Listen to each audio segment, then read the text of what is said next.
And welcome to Nat One Shots. It's Kids on Bikes, Part 3, probably the final the final episode. I'm Jenna, the DM, well, the game master, whatever. And if I was an 80s child character from a film, I would be Sam from The Lost Boys, played by Corey Haim, bless his heart. Mainly because I love his open-mouthed acting, but I also love his extreme sarcasm. Let's introduce each other, ourselves even. Let's start with Jason, now's top of the list. Fuck, I was not ready to go first. Hey! Well, then Peach can go first, as she always does. Right, okay, so, what's that with me? Right, you know me, Peach. You know. If I was a 80s movie character, I'd be Corey Haim in The Goonies. Yeah? Corey Haim in The Goonies? Or the other Corey. Corey Feldman in The Goonies. Why? Because it's Corey called Feldman Mouth. in The Goonies. Because it's called Mouth. Wait. Nice. Who are you passing to? I'm passing to your mum, otherwise known as No, not my Cade mum. of the Glade. I'm Cadence, they, them. I'll be playing Lamont Daniels. And if I was an 80s child movie character, I would be that kid from Adventures in Babysitting who was super obsessed with Thor. And I'll pass to Nathan. Hello, I'm Nathan playing Anya Panday. If I were an 80s kids movie character, I think I'd go with Molly Ringwald's character from The Breakfast Club. Oh, yes! Oh, why? Just quirky, weird. Nice. I love her. Claire, that's it, her name's Claire. Andrew's not gone yet, no? I'll send it to Andrew. Wait. Why, hello everybody. Hello, Nat Wannabes. I'm Andrew, he, him. I'll be playing Theo Easton today. And if I were an 80s child character, I did have to look up the name. Toby. It's the baby from Labyrinth, because I would just be bopping along with David Bowie watching that magic dance. Magic dance. That magic dance! It's a well good song, innit? I'm going to pass over to Jason and hope that he's prepared. Yay! I am prepared now. Hello, everybody. I'm Jason. Any all pronouns. And if I was an 80s kid actor, I would be Seth Green, who played Richie Tozier in the 1990. Oh, wait. Fuck, that's 1990. I'm stupid. He was not prepared. Fucking close enough. Fucking Seth Green, who played Richie Tozier from the 1990 It. Yeah, the original It. Amazing. Fantastic. Alright. Okay. It's 4 a.m. You're outside the pool building at Hebron High School. There's been a suspicious amount of torchlight over on the football field, and now they've approached you after you've just exploded the fishman, the creature from the Black Lagoon, as it dies withered full of pieces in the pool amongst gases and other such things going on in there from the magnesium explosion. Somewhat hurt, especially Lamont and Theo, somewhat grazed by this explosion. You're puffing and panting outside this door, and none other than Officer Michaels has approached you, shotgun over his arm, torch in hand, Stetson perched precariously on his head, and he's looking you over. He flashes that torchlight in all of your eyes. You raise your little arms up to, it's very bright, and he lowers it, realising who you are, and he's like, "Oh, what's going on here? Are you okay?"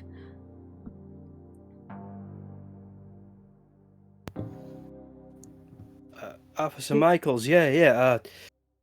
There's been some crazy stuff that's happened here, but everybody's all right.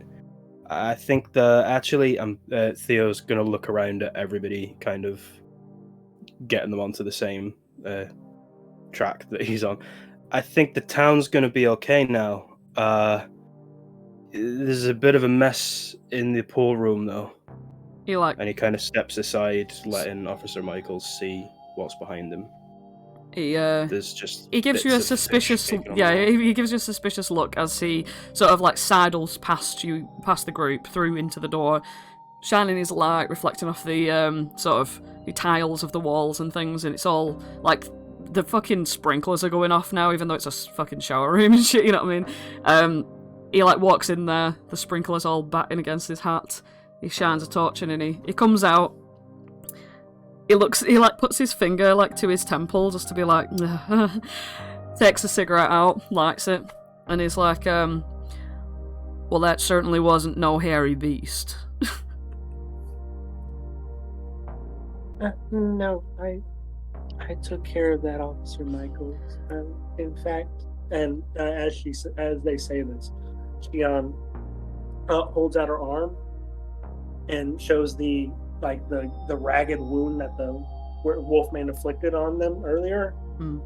That doesn't look like it would come from no ordinary beast, does it, Mr. Michaels? My God. And he says, he looks your arm over a few times, and he says, haven't you oh, you went with your mum, didn't you, to the hospital? So it's been sort of like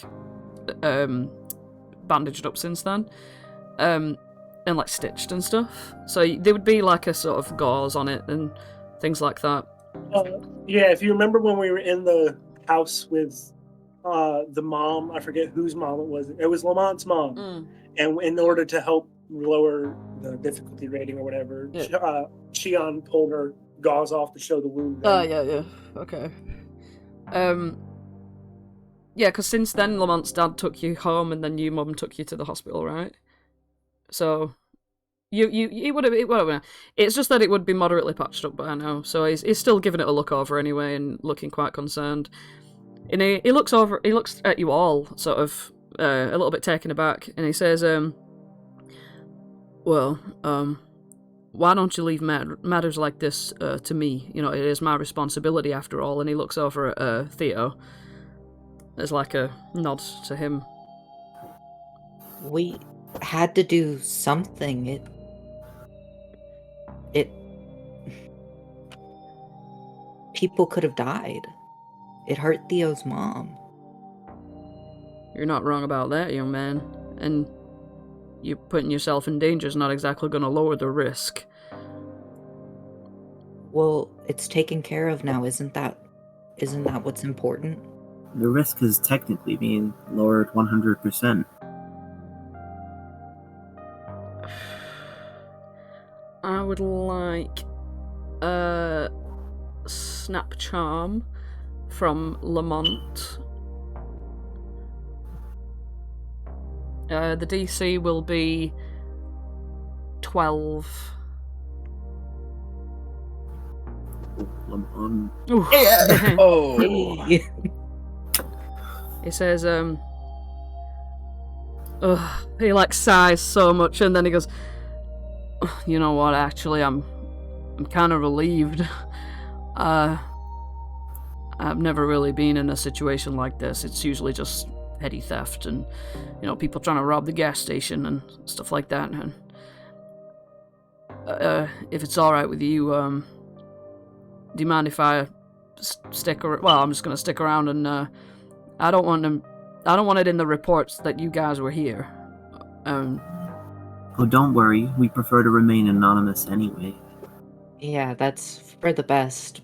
But I think now that everybody's safe, like, town can be opened back up, right?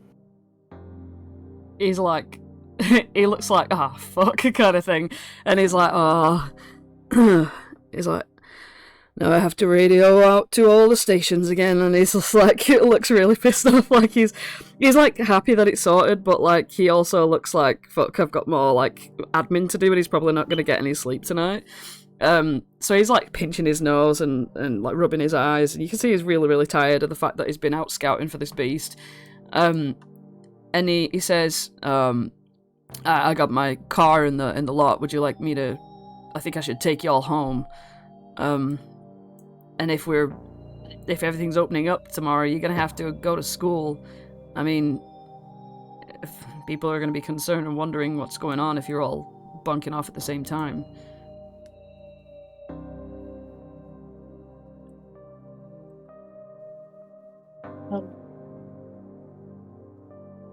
I mean, you probably could get away with it because, you know, you've been in some sort of accident.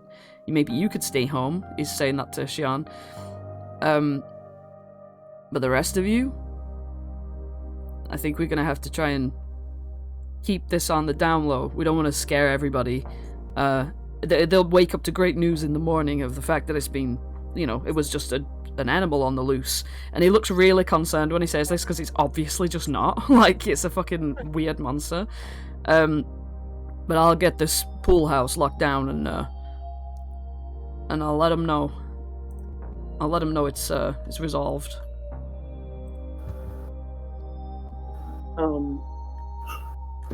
Xian, like, looks panicked for a second, and then looks at their friend, and smiles. And with a hardened look on her face, she goes over to Officer Michaels and says,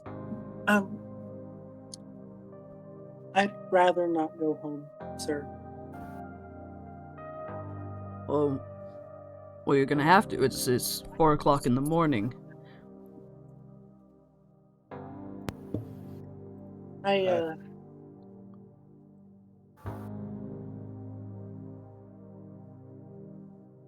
Xian, if you're worried about your mom giving you any jip for the last day or two, I mean, I've got an empty house right now if you need somewhere to stay.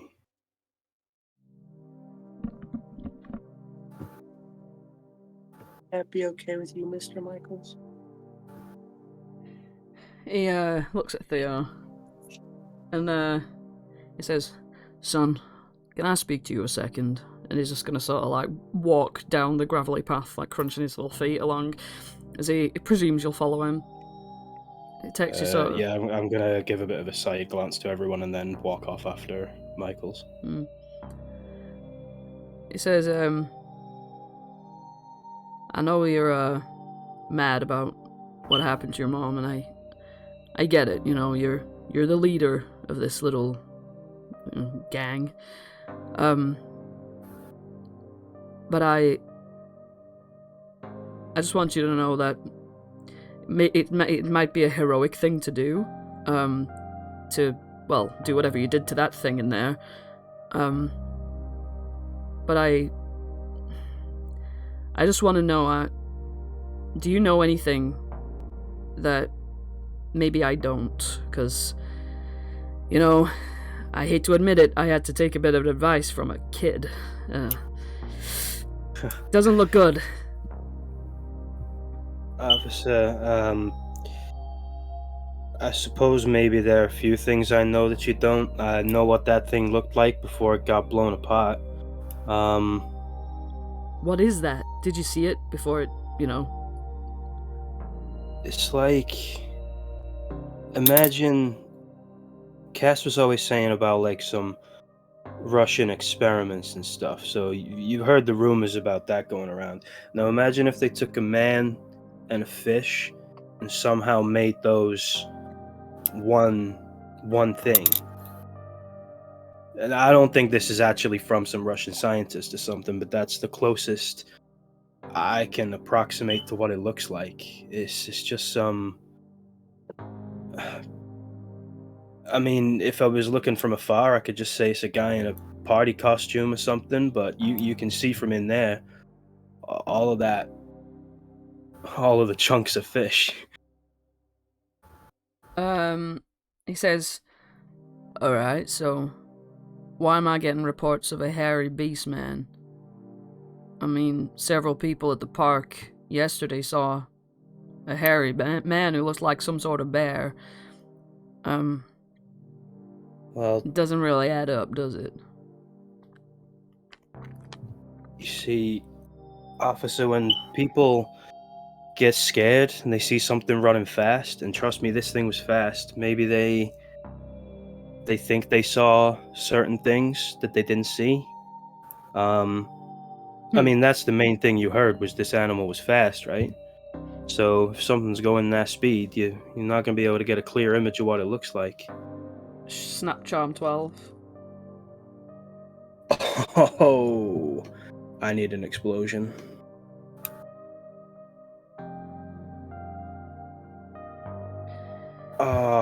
I only have 3 adversity tokens. Okay. Are you using them? It wouldn't get me to a win. Oh, shit, yeah. Yeah, it would get me 1 away from a win, so I can't use them. Alright, okay. He... Can I get? Is there any way I can get? No, he's taken... Separate scene. Yeah, separate scene. He's taken you away for a reason. So yeah, he looks you up and down, and he says, "Look, Master Easton, I wouldn't try being a hero if I were you. I know you're driven by anger right now, but if you know something, you better tell me. And if you don't tell me, well, I'm gonna be coming straight to you." And he's like, "If you're alone in that house, well, looks like I'm gonna be kicking up my feet in your mother's coffee table for the night."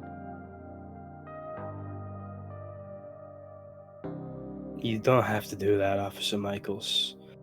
As I said, even if we know more than you, the more that we know is that the animals are gone now. You can see the remains of the fish man in there. You've not heard any more reports of somebody being ripped apart by a hairy man, have you?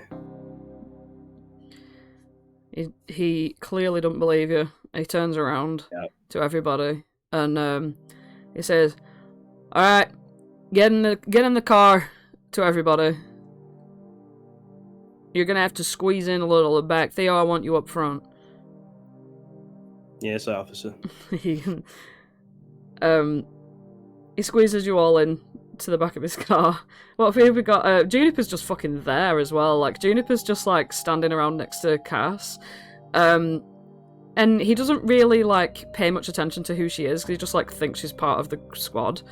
And as you're all in the car, sort of really squeezed up in the back, he's just sort of, like, looking around at everybody, like, "Alright, okay, we'll drop Anya off first, and then Lamont, Xian," and he looks at Juniper, and he's like, "And I don't think I've seen you before."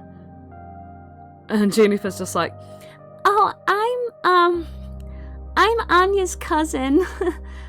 And she, like, looks at Anya as if to be like, "Have I done the right thing? Like, is this right?" And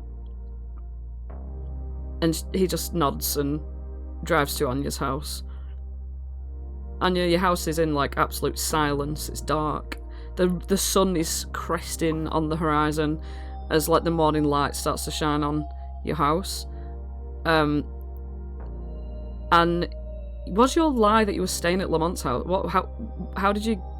You snuck out, didn't you? Everybody snuck out. Yeah. Alright, okay. Roll flight. And I'm gonna say this is snap flight of... Bloody Nora. Let me look at my difficulty ratings. Okay. A snap flight of 9.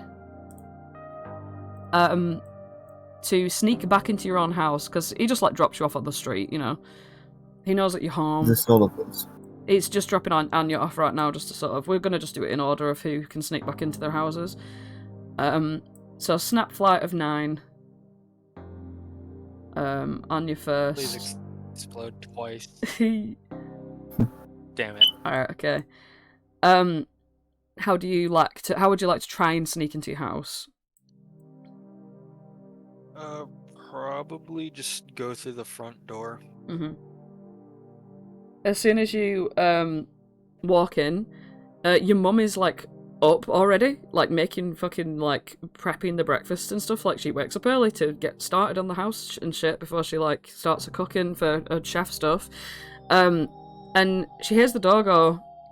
Like, it's about 5 a.m, like, she's an early riser. And she looks, she's like a bit startled as she turns around with like a knife in her hand, like, and she's like, Anya? Wait, I thought you were still in bed. No, I decided to go for a run in the morning. Hey, snap charm 10. Jesus Christ.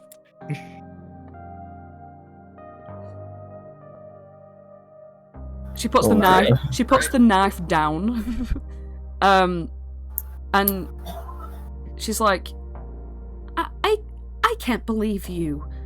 This is like the second time I believe that you're lying to me. She's like, what's going on with you? There's an important matter that I'm trying to deal with. I can't explain it to you because you would never understand, but it's a very important matter, and once it's dealt with, I'll probably try and lose all connection with those people and focus on my future. Oh, so it is something to do with that Theo and Xian and well, you know, I kind of like Lamont's family, but whatever. And I like Cassandra's family too. But so she's getting stressed. So I hear about this church thing, and then I hear about people are saying things about us. Also, Juniper's like outside the door, like because you've only just opened the door. Like she's sort of standing in like the porchway. Just standing there, sort of wondering what to do. Your mum can't see her just yet.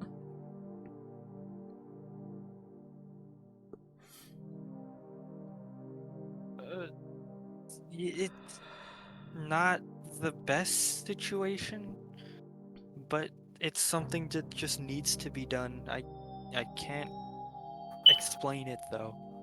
She comes over to you and she like touches your face and she's like, "Did you even sleep tonight?" I got about 5 hours, maybe. I think with your 3 charms, she's gonna know that's also a lie.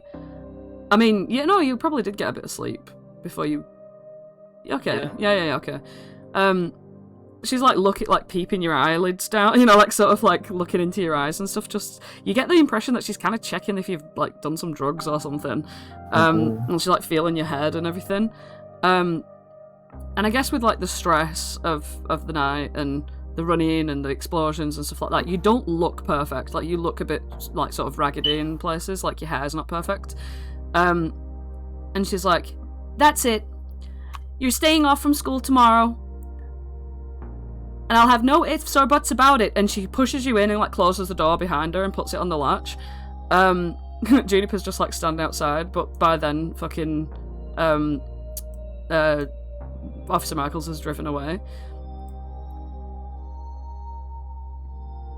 Go on, upstairs. Okay. Yep, that's... Yep. Yeah, And Anya will just head up to her room. Nice. Juniper's just sort of like, what, you don't know where she is? She's sat outside still. Quick cut to Cassandra's house. Cassandra, he drops you off at your house, your little bungalow, which has no second floor. It does not have a second floor. Yeah, and so I'm gonna try and sneak in through the window. Can I hear a beeping? Yeah, I could also hear that. Hold on. It's a fucking alarm clock that I set. I set it for the morning, but for some reason I must not have realised that there is also an 8 o'clock at the night time. What a genius. I know, right? Yeah, sorry. So we're doing basically we're doing a flight check to see if you can sneak back into your house. And it's a flight check of 10. Ooh. Oh dear. Alright, how do you approach the house? I just, I sneak in through the window. Alright. I approach the window, put my foot in. You sneak in through the window. You climb your little body in there. You stand on the windowsill, and your foot slips and like hits against the radiator, and you like tumble all the way into your living room. You like sort of smack your head against the table a little bit as well. And there's a lot of like bustling and rustling going on. You hear like a bolt, like someone sitting up on a creaky mattress, like, and you just hear, I've got a weapon, coming from your mum's room. Oh, Mom. No need dare try to. Oh, wait. And she pops her head through the thing. She's like, Cassandra, honey, what are you doing? Oh, I was just stretching my calves on the windowsill. Isometric exercise. Can you join me? Snap charm 8. Yeah. Oh, I'm gonna explode. Hey. Cassandra, it's not like you to do morning exercises. What are you... Did you just sneak in through the window? Me? Oh, well, yeah, actually. Yes, because I was hunting the bear, or whatever animal it was.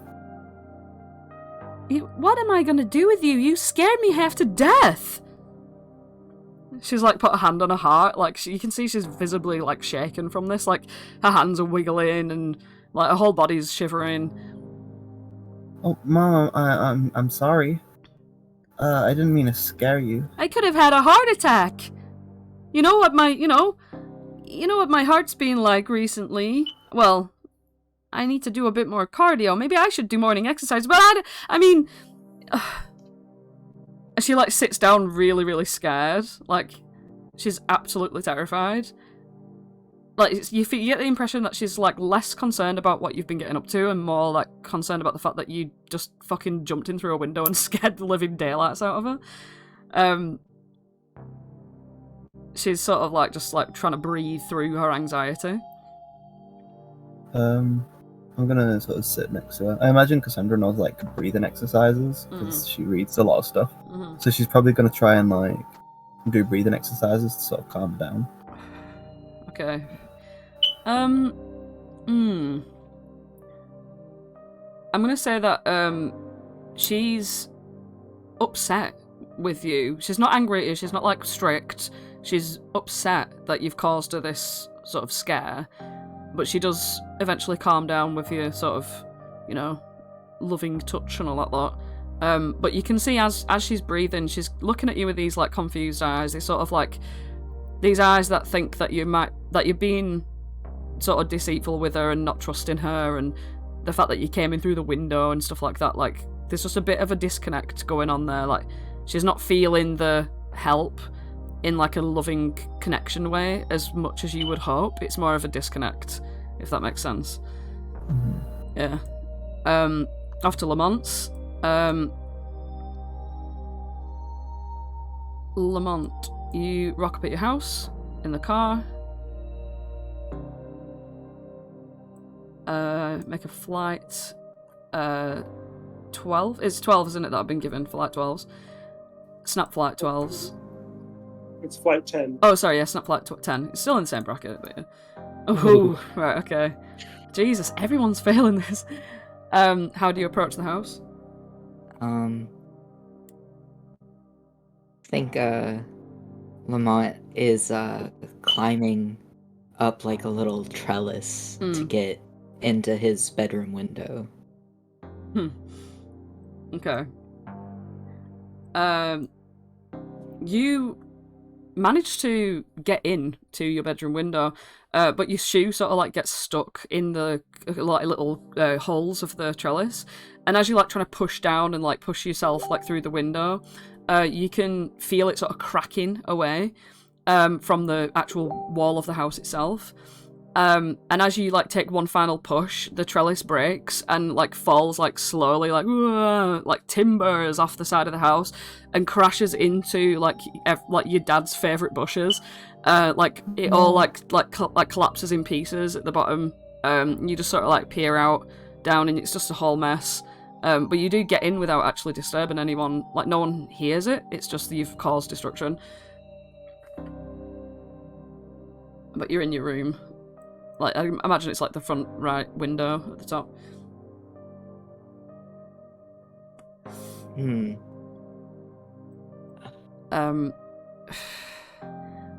And then we're going to Theo's.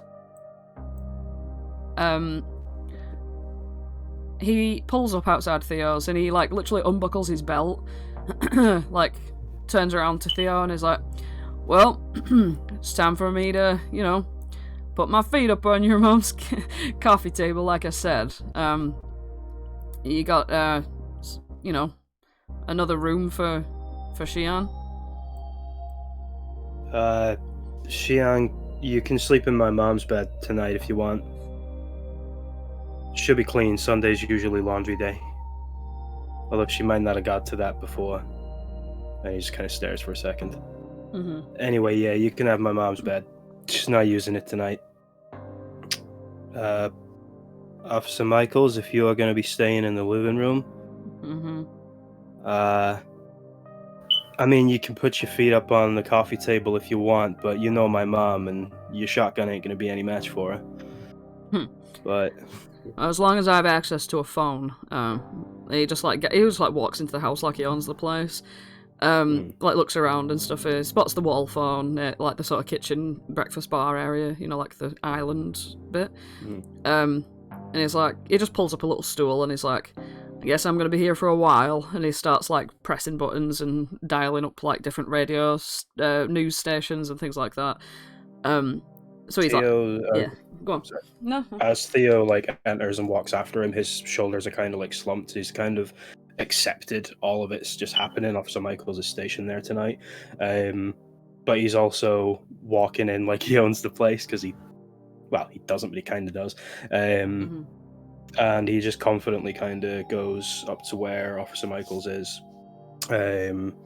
starts getting cops down. "I'll make the coffees if you supply the cigarettes." And he just kind of stares at Officer Michaels, like straight-faced confidence in a way of, if you're not going to sleep, I'm not going to sleep. He reaches into his pocket whilst his like ear is pressed up against the phone, reaches in, just like takes out his pack of cigarettes, takes one out for himself and just throws the pack on the kitchen bar. Theo starts making coffees for them both. Alright. Xian grabs the pack of cigarettes, brings them over to Theo, and takes one themselves. Oh, Theo doesn't like that. Xian, you're like 14, right? I'm 15. 15. 15, you can have one. Theo will take the pack and he'll just nod down at Xian, just being like, "That's your one." That's what the nod means. That's your one. Alright. So you're spending the night sitting awake with Officer Michaels? Xian can go to bed whenever they want, but Theo's gonna stay up drinking coffees and smoking cigarettes. If there's any lull between Officer Michaels using the phone, he's basically going to say that his plan is to get the bus to the hospital tomorrow rather than school. Okay. Unless before Officer Xian Michaels goes to bed. protests that. Before Xian goes to bed, she finishes smoking her cigarette. Probably has like a glass of warm milk or something from the fridge, and then comes over to Theo, puts a hand on his shoulder, and gives him a forehead kiss in like a very sisterly way. Rubs his back and heads upstairs to go to bed. All right. Theo looks very mindful after that and thankful. You all either have some sleep or not, depending on how you deal with the night. But around 7:30 a.m., Theo, you were walking, like if you're sort of leaning on the couch or whatever, I don't know what you're doing. You could have lulled a bit, yeah. Yeah. You're sort of startled by the harsh ringing of a telephone. Officer Michaels has gone over to like an armchair in the living room area, so he's like slumped over with his Stetson over his eyes. like he's got like half a lit cigarette in his like fingers as well, like as he's like like falling asleep and on and off again. Theo's gonna jump up out of the chair, go towards the phone, but then take a step back, take the cigarette out of his fingers, put it in his mouth, and walk over to the phone. Yeah, Easton residence. That's Theo speaking. Theo, it's Mom. Mom, you're awake? Yeah, I don't know where I am. I think I'm in hospital, and I. Mom, you're okay. You're okay. I'm so glad you're awake. You're okay. You're in the hospital.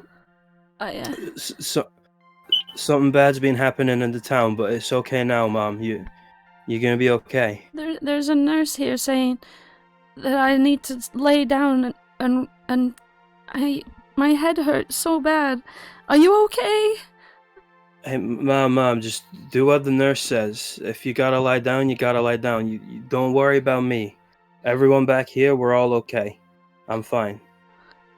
Are you sure? I'm scared. 100%, Mom.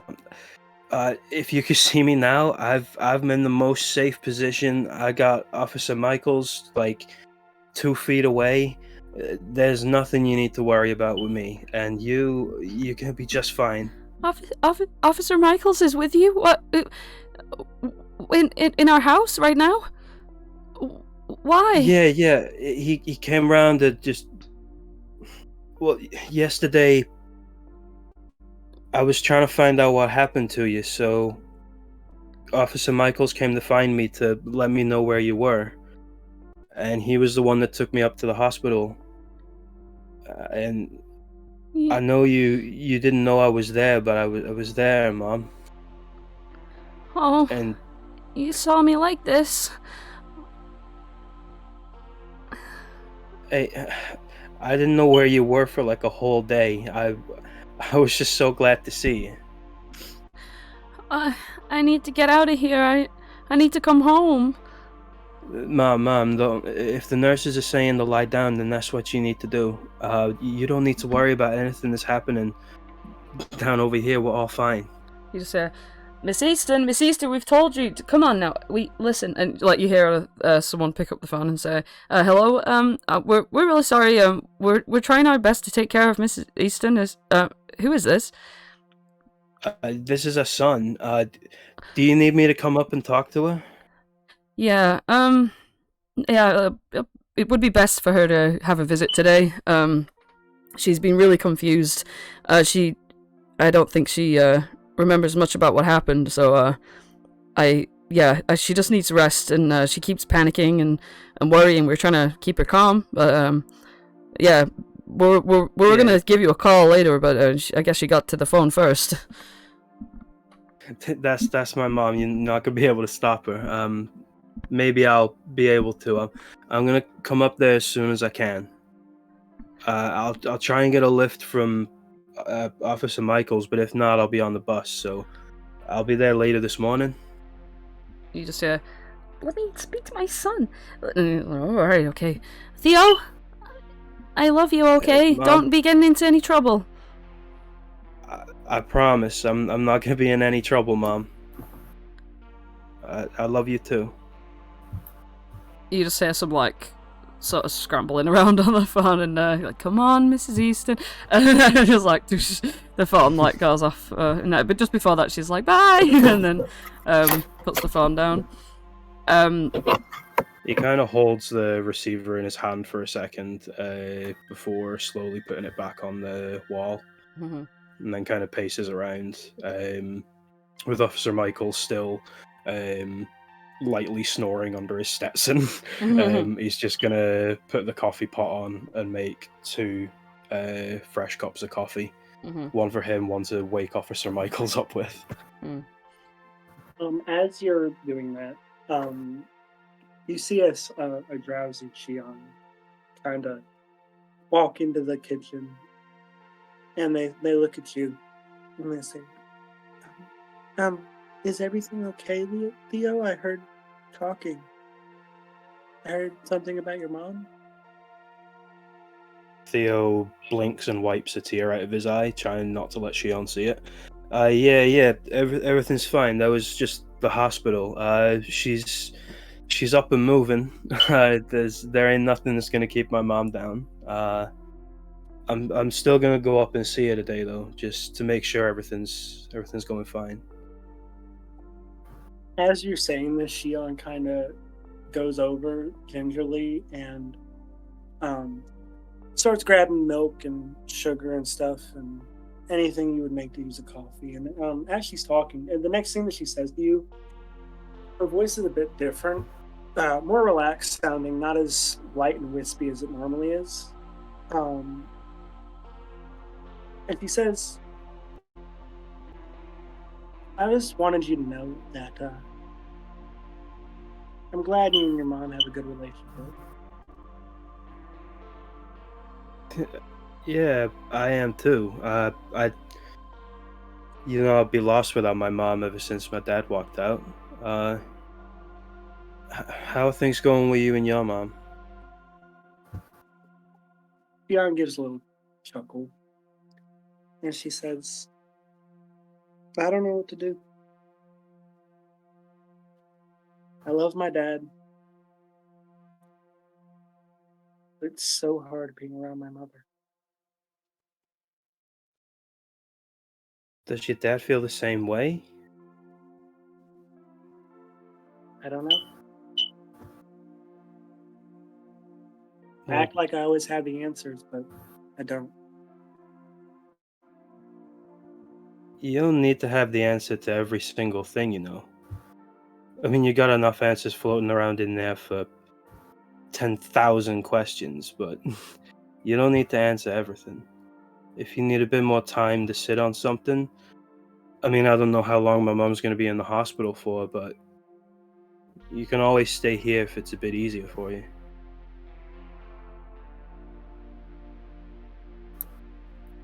He nods and says that'd be nice.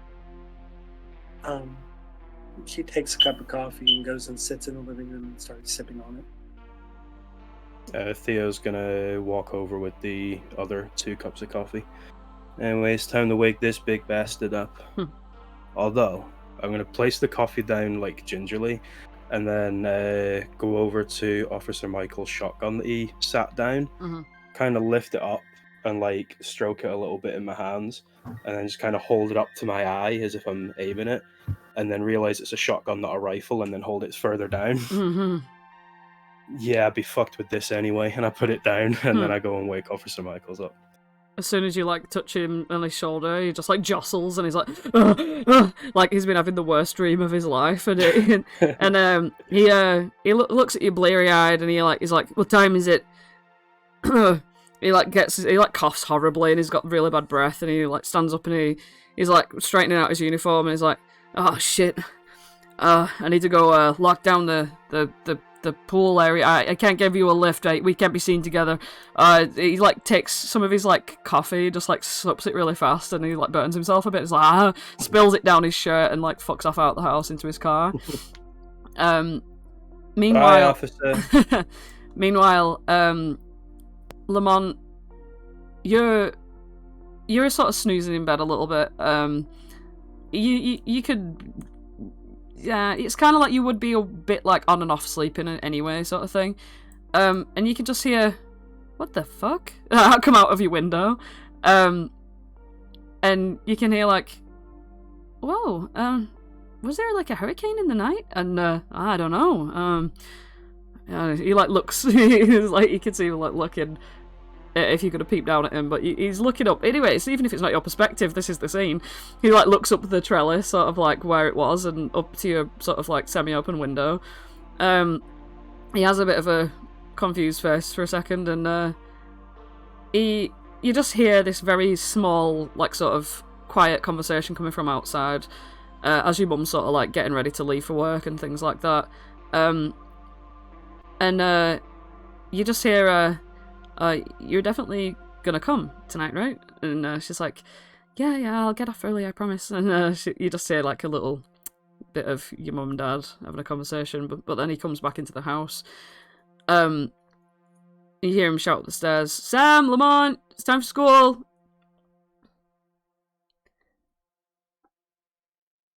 Sam just rushes down. She's always full of beans, is this bitch. She rushes down, she's eating a little toast with stroking the dog.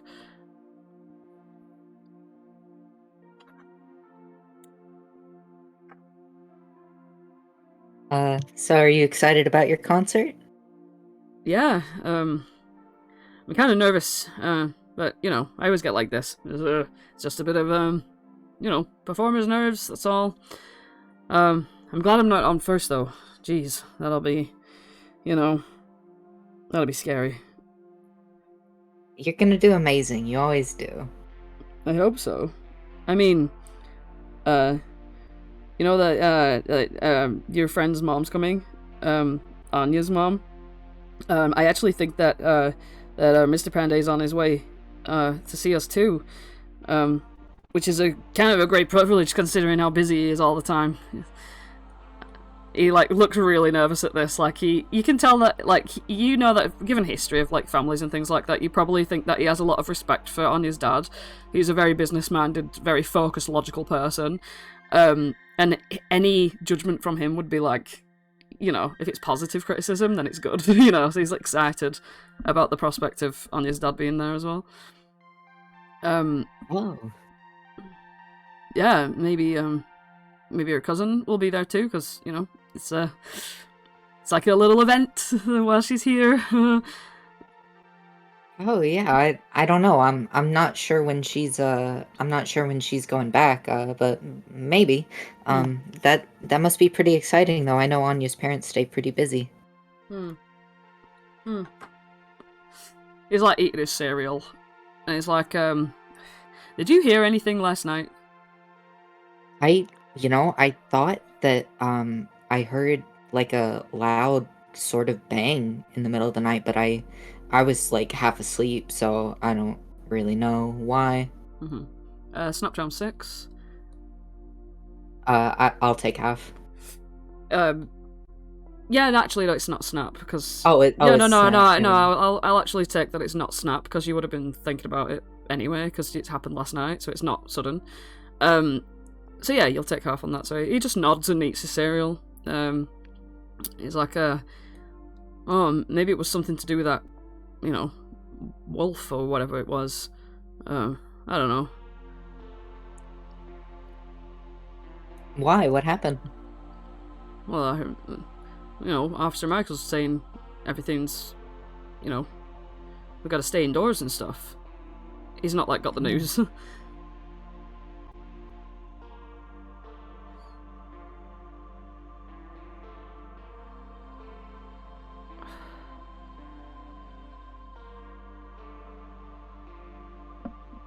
Yeah, actually,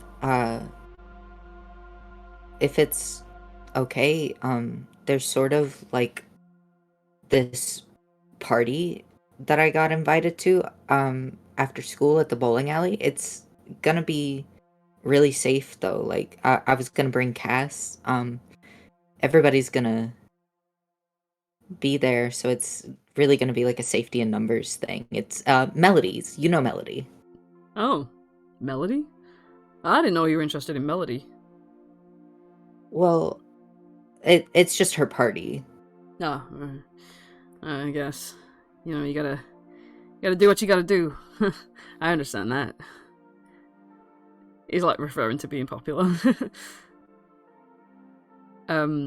You successfully swerved that whole thing.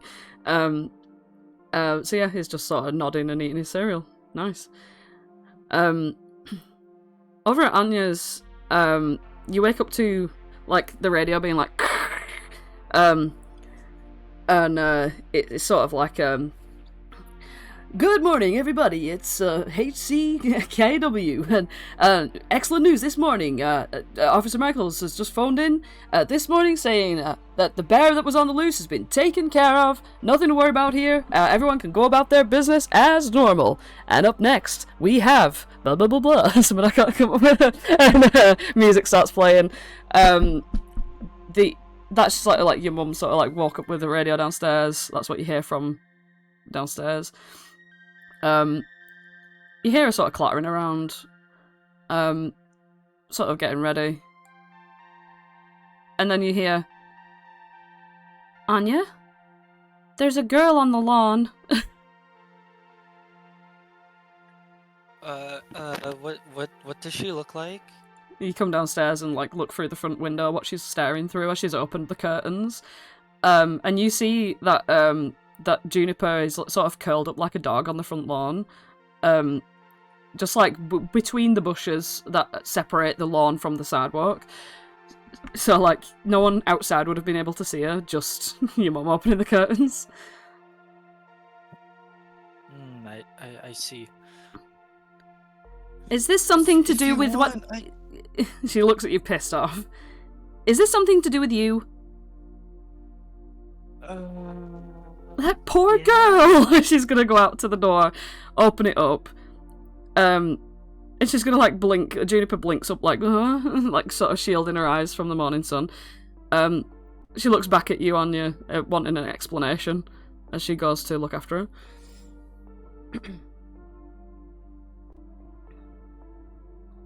So, we found this girl the other day, and we've been taking care of her for like the past 2 days. This is what you've been hiding from me? This poor girl? Oh, she like grabs her up into the house, like pulls her in. Why couldn't you tell me about this?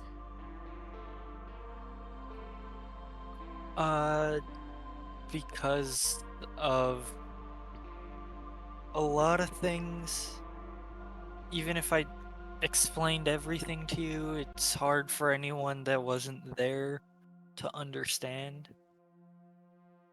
What's there to understand about a poor girl that needs help, clearly? You know better than this. Juniper's just like sat there like spaced out, like looking around, not wanting to say anything wrong. This is only one piece of a 1,000-piece puzzle. It's almost impossible to explain and have you understand at the same time. Well, it's a good job you're not going to school today.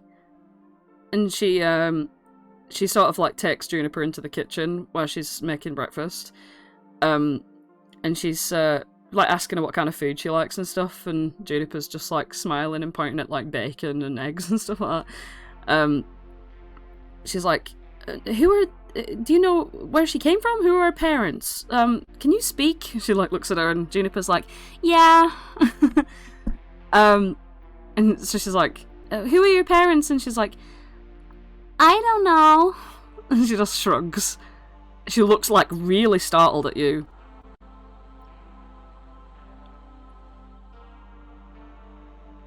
I'm telling you, you wouldn't understand.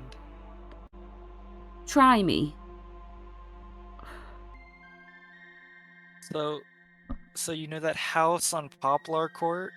The abandoned one with like the gate around it? Yeah? There were rumors of like a little girl screaming and like loud banging, so we went to go check it out. And you know the rumors of the wolf thing that terrorized the park yesterday? Yeah? That was a monster from within the house. There's like 4 monsters inside the house. Yesterday we dragged the wolf back to the house, and this morning at around 4, about an hour before I got home, we blew up the fish man thing. And then there's like another one that's like a vampire where she likes to party, and then there's another one which is like a guy with a bunch of arms and he likes music, and it's all really hard to explain, but we either have to kill them or get them back into the house in order to save all of Hebron. It's really hard to explain, I'm telling you. Charm 16. Snap.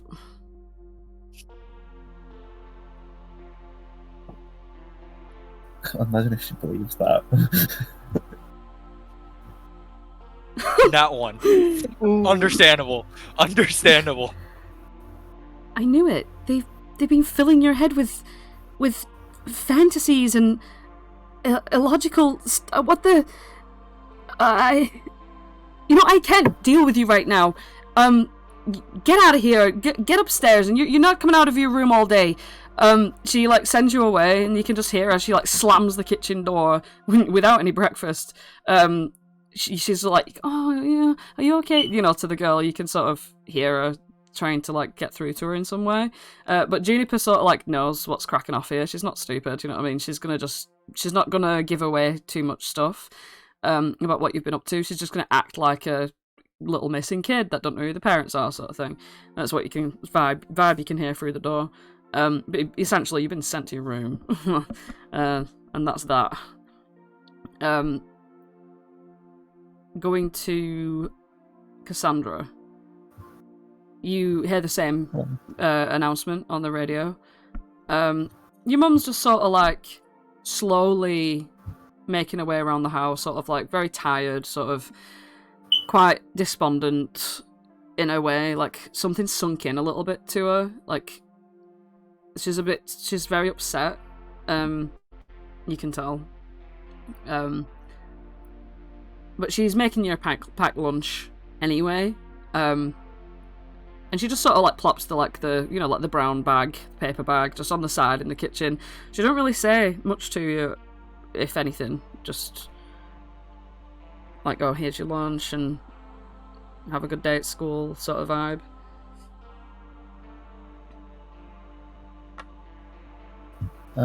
Yeah, Cassandra's just not very sure like what she can say. Mm-hmm. She's not really been in a situation like this before, as most people have. It's like awkward vibes. Alright. So I guess you just make your way to school. Alright. Who's going to school? Who's not going to school? I know that Anya is trapped in a house. So we've got Anya trapped in a house. We've got Xian, who is trying to lay low away from her mum. So like, who's going to school, who's not, and why? Theo's going to go up to the hospital at least for the morning. I'm not sure if he'll spend the whole day there, so he might go to the last, like, after lunch part of school. Okay. But he's not going for the morning. Alright. Because the next cut is going to be to the school itself. So anything that you do before that, like, it's just implied that you've been there. So it's implied that you've been to see your mum. Yeah. So I will basically then I'll do a sort of hard cut to lunch. Where would you all be? Anya, have you like snuck out of the house, or are you just gonna stay at home? Nah, I'd rather just listen to my mom. All right, okay. Not piss her off anymore. Okay. So it's a hard cut to lunch. Theo, Cassandra, Lamont, Xian, are you at school? Ooh, that's a bit harsh. Oh God, that's a hard question. Oh fuck. Hang on. I'm going to school. All right, Xian's at school. So everyone but Anya is at school. Anya, Juniper's with you at your mum's house. Your mum's sort of like making calls about this girl. She can't get through to Officer Markles. You presume is busy. So she's just sort of like taking care of her, letting her watch some cartoons. Every time you like sort of anytime you make any noise whatsoever, she's like, get back in that room. You know what I mean, the kind of thing. And she's essentially instructed you to just do all of your homework, and if you've done it, do it again, sort of thing. Okay, it's lunch. The bells rang. You've all left like fucking whatever class you were in. You've sort of managed to keep sort of on the down low around people at school. You've sort of managed to keep it sort of quiet about everything that's been going on. There are rumours circulating around that like there's more going on than what anyone thinks, a la Cassandra's conspiracy theory style. There's also whispers going around about why the pool's closed, because obviously that's been all locked up and everything. So people are still, the students and stuff are still kind of like, ooh, you know, there's something going on. But the main talk, above all of that sort of hum, is Melody's party. And at the sort of in the school cafeteria, you can see that Zane is there, and he is sort of whispering with his friends, and he's like looking over at Melody and like the jocks at the table and stuff like that, and the cheerleaders, and he's like smirking and laughing. That's what you can sort of see going on in the cafeteria. I guess you guys are probably all sat at the same table. Yeah. Real quick, Mm-hmm. while they're like before they start eating lunch proper, Lamont's gonna just go over to the like where the jocks are sitting and just be like, you know, oh hey Melody, like you know, actually I can make it after all. Would you mind if I brought a +1? Would that be okay? When you first come over and you're like, oh hi, she's like, oh hi Lamont, and as soon as you say +1, she's like, no. Oh, I guess. Why? Are they cool? Very cool. The coolest. Who is it?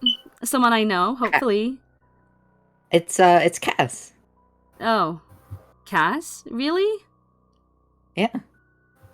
Oh. Well, I'm sure, I guess. And then, like, all the other girls are like, and she's just, like, flicking her hair and being like, whatever. Sure, yeah, it'll be fun, I guess. She doesn't look happy at all, but, she still wants you to come. You get the idea that she's just going along with whatever because she wants to see you there. Yeah, it'll be great. I'll see you then. And he's just gonna flash like a 1,000-watt smile and leave. Okay, well we're meeting at 7. So I guess you'll probably show up at about 8. You know, it's cool to be late, right? And she like gives you a bit of a wink.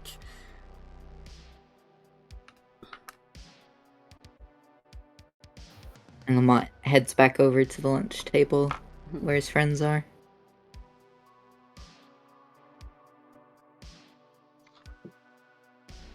Okay, guys. So what's the plan? Well, I've got the all clear for Melody's party to bring a +1, so that's good. Okay, so my thoughts are this, right? So we've got Frankazoid and we've got Lady Vamp, right? And Frankazoid, he likes music. Lady Vamp, she likes parties. What I'm thinking, Lady Vamp, she's gonna be at Marisha's birthday, whatever her name is. And hopefully, she does like quotation marks. Frankazoid is gonna be at the Moody Blues Cafe. So we can't be in 2 places at once. Except we can, because we can split up into groups. Okay, what are we thinking? What are the groups? Well, Lamont, you're the one that got the invite to that party. How many people can you take along? Only one. And I sort of already told them that I was bringing Cass. That's good. That's good. So Lamont and Cass, you're taking the vampire down. But That means, yeah. well, it's at the bowling alley, right? It's not like they own the bowling alley. We could definitely get somebody else in. Someone who's good at not being seen. Someone who probably needs to get out a little bit more. Someone who, I whisper into Xian's ear, could get a chance at talking to Lamont. As you say this, Xian, like their entire face turns bright fucking red, and they punch you in the shoulder, and they're like, "Shut up!" I'm just saying, Cassandra says, rubbing her shoulder. Xian looks for a second, and they say, "Okay, fine, I'll go." And they have a giant dopey smile on their face. While all this is being was said, just Theo is just kind of staring at slow turn of the head towards Xian, just being like, "That's a genius idea." And Theo, when you slowly turn your head around the table, you notice a distinct lack of Anya and Juniper. Obviously, I don't know why she would be brought to school, but yeah. So hey, is Anya going to be joining us? Like, is she in the bathroom or something? I haven't seen her I all haven't day. seen her all day. I also haven't seen her. Ah, shit. I mean,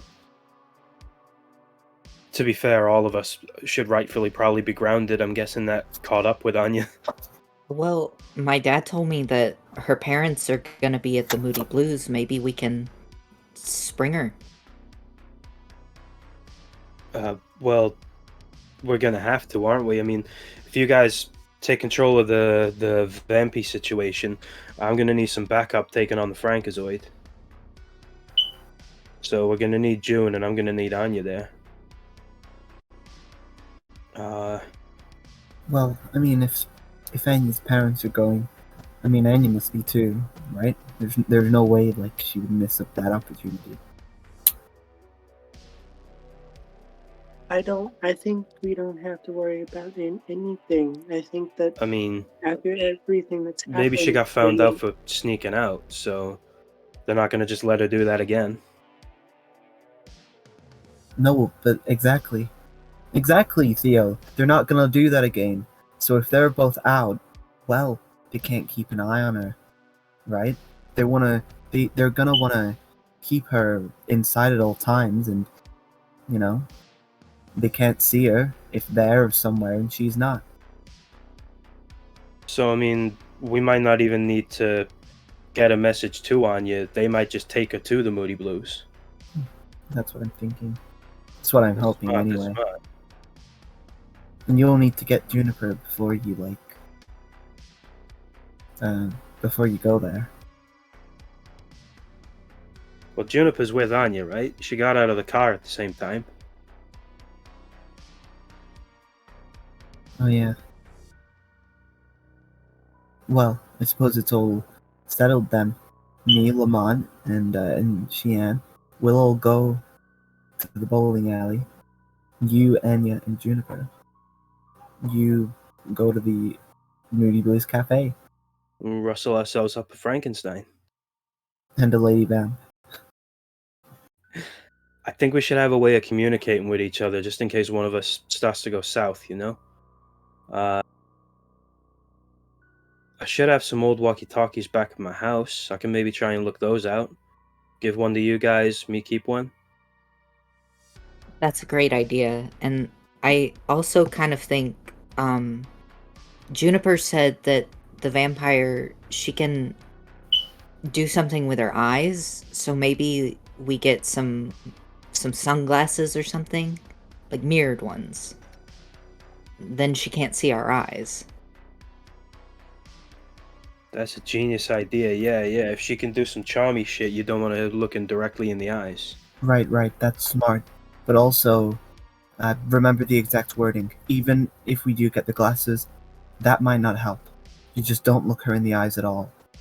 Juniper Right. said she doesn't look at her eyes. So, maybe it's not that she can see ours, it's that we can see hers. As all this is going on, Xian kind of timidly raises their hand. Yeah, Xian, what you got? What you got? It's nothing. It's just that this is my first party, and I'm really nervous. And anytime I was nervous when I was a kid, my dad would get me Mountain Dew. And I was wondering if we could get some of that on the way to the party. We could get some Mountain Dew Red, right? No. Pitch black.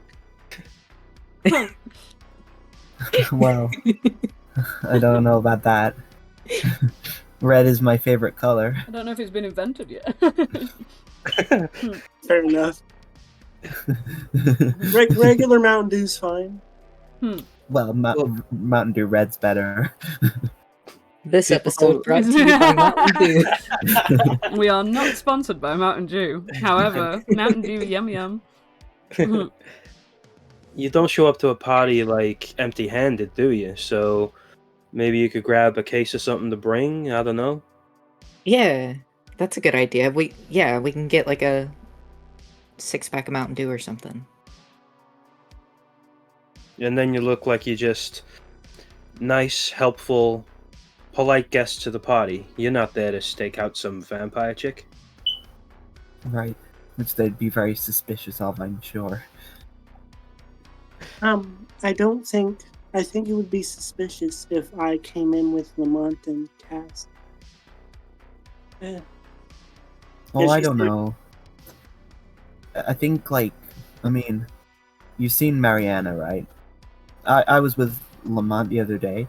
I don't even think she noticed I was there, and, most people, I guess, kind of notice me more than they notice you. I absolutely think that if she doesn't notice that I'm there, she's not going to have a clue about you being there, Xian.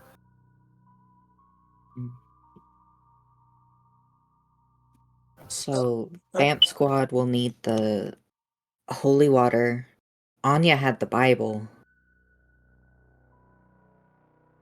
Yeah, Lamont, I don't know how helpful it's going to be, but I found a cross in my house, and I've sharpened the end of it. So if it does get up close and personal, you should be able to stake her right through the heart. I think that's how you kill a vampire.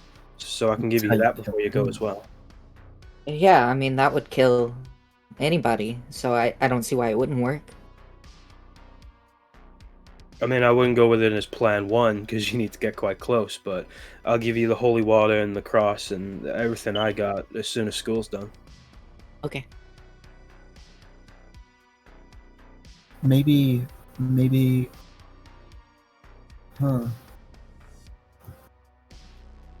we could get a mirror or something. Do you think a mirror's gonna help? Well, I think that, in the stories of,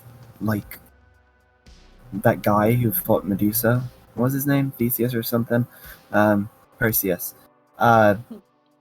He looked in a mirror to see where the Gorgon was, so he didn't have to look in her eyes. So maybe that's what we could do. Or did he... Well, hey, I suppose he did both, and also he turned the reflection onto her. I don't know if that one's going to be so useful, but knowing where she is without risking looking at her. Don't vampires not have reflections?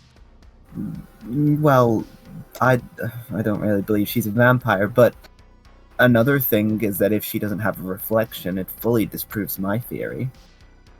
I think that that's a good idea, because even if she doesn't have a reflection, that means we can't look at her eyes through a mirror. Yeah, it also means we can't look at her through the mirror. But yeah. Hey, but we don't know what this vampire chick looks like, so if you start swinging a mirror around and there's somebody that you can't see in it, you know that it's her. So it's a good way of finding out who the vampire is.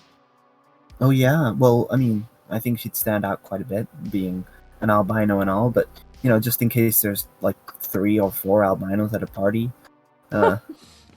It's always, I guess it's always good to keep a mirror out. We do know that she dresses really extravagantly, so we know that much. But who doesn't at a party? Well, Do you think she'll be wearing like a miniskirt or something? Well, I suppose we'll find out anyway, won't we? Yeah. Yeah, after school, I gotta get a message to Anya as well. Just before I meet her at the Moody Blues, we might need her to get a mom's radio, because I don't think I got a good enough one of mine, so I'm gonna swing by there on the way home. Try and talk to her through the window or something. Alright. Hard cut to Anya's house. It's after school. School is over. Your mum's just been sort of catering for this kid, but she's also been making calls and shit, and she can't really figure out what to do with her at all. And she's like, okay, listen, your dad's coming home early because we're going to the Moody Blues tonight. And, I don't want him to know anything about this. He's very busy at work all the time, and I don't want him to be stressed. This is supposed to be a relaxing date night for us. Now, I'm gonna have to make an excuse as to why you and, well, I'm gonna have to bring this kid with me. But you're coming along with us, okay?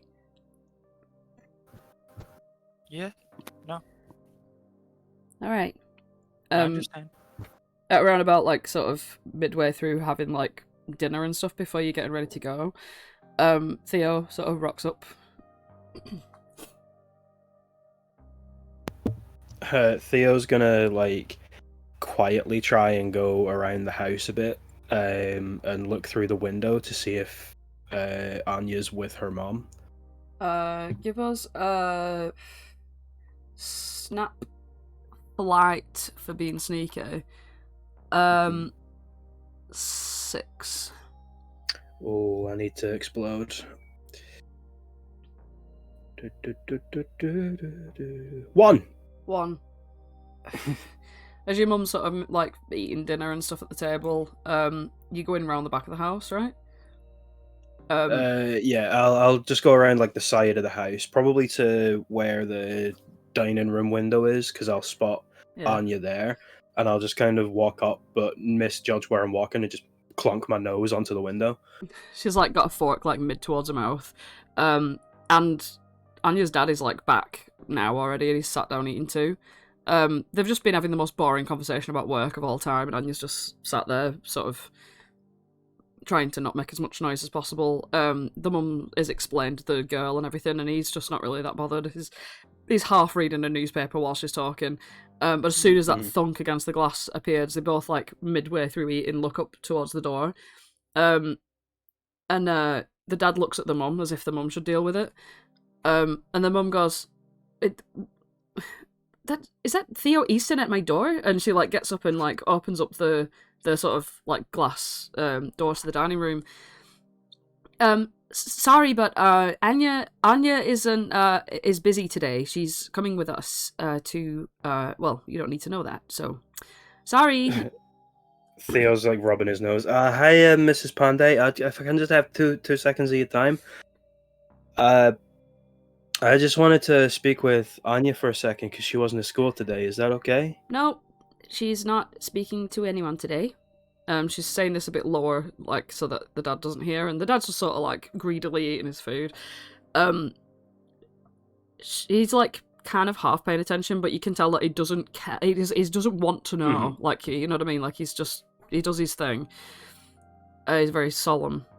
And, she's, like, crossing her arms in front of you, like, as if to, like, bar your entrance if you were even gonna try to get in, like, you know. She presumes that you will try and push past her. None of his body language is given that, even though she assumes that I will. But he's gonna kind of take a bit of a step back and just be like, Mrs. Pandey, I didn't want Anya to be unprepared for anything. You know, they announced at school today.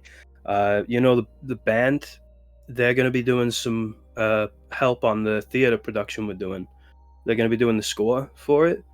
I just wanted to update Anya as I'm like the lead in the play. I just wanted to give her a heads up to start practicing, you know? Snapchat, I'm 16. Jesus.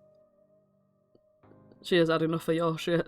Oh, I exploded as well, Whoa! but it wasn't. Oh, wait, no. 2 adversity tokens. I'm doing it. Whoa, okay. Alright. She's like tapping her foot, crossing her arms. And she does have a love for music. She does have a love for a child succeeding. And she looks at your face, and you're giving this most honest little face. And she says, 5 minutes. And she walks into the kitchen, leaves the door open, and nods at Anya.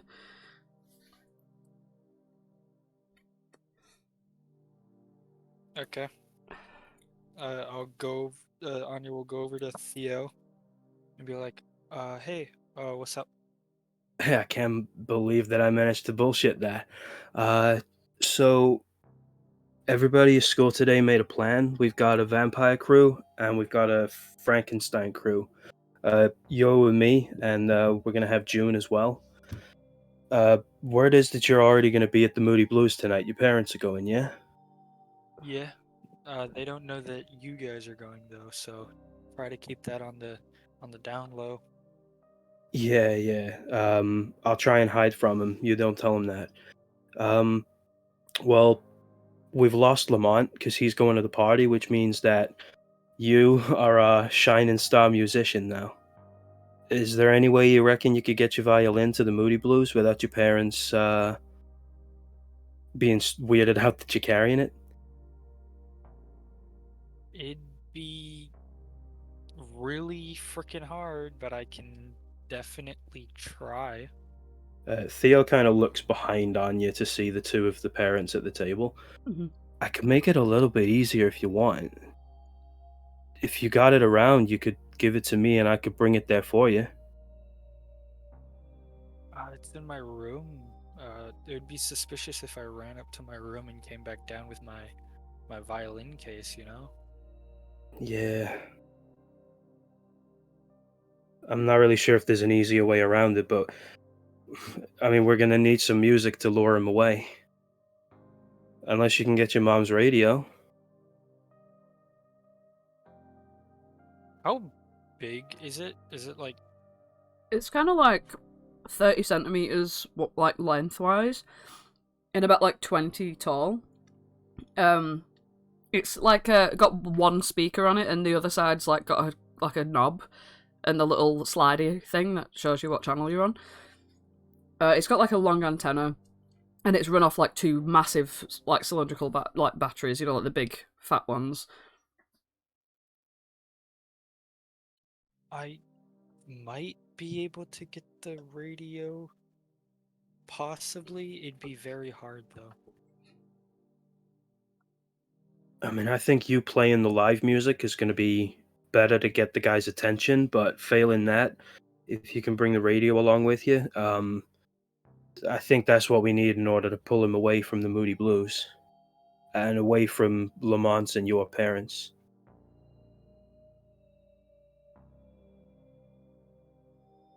Yeah. I'll try and get the radio. Nice.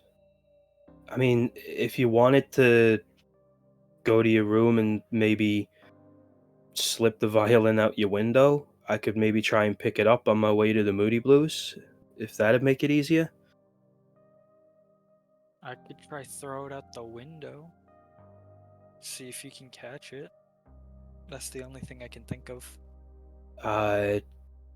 That's an expensive bit of kit and I wouldn't want to drop it, but I can give you this. Theo's going to reach into his backpack and give the rope to Anya, and that way you can just, like, feed it down. Nice and gentle.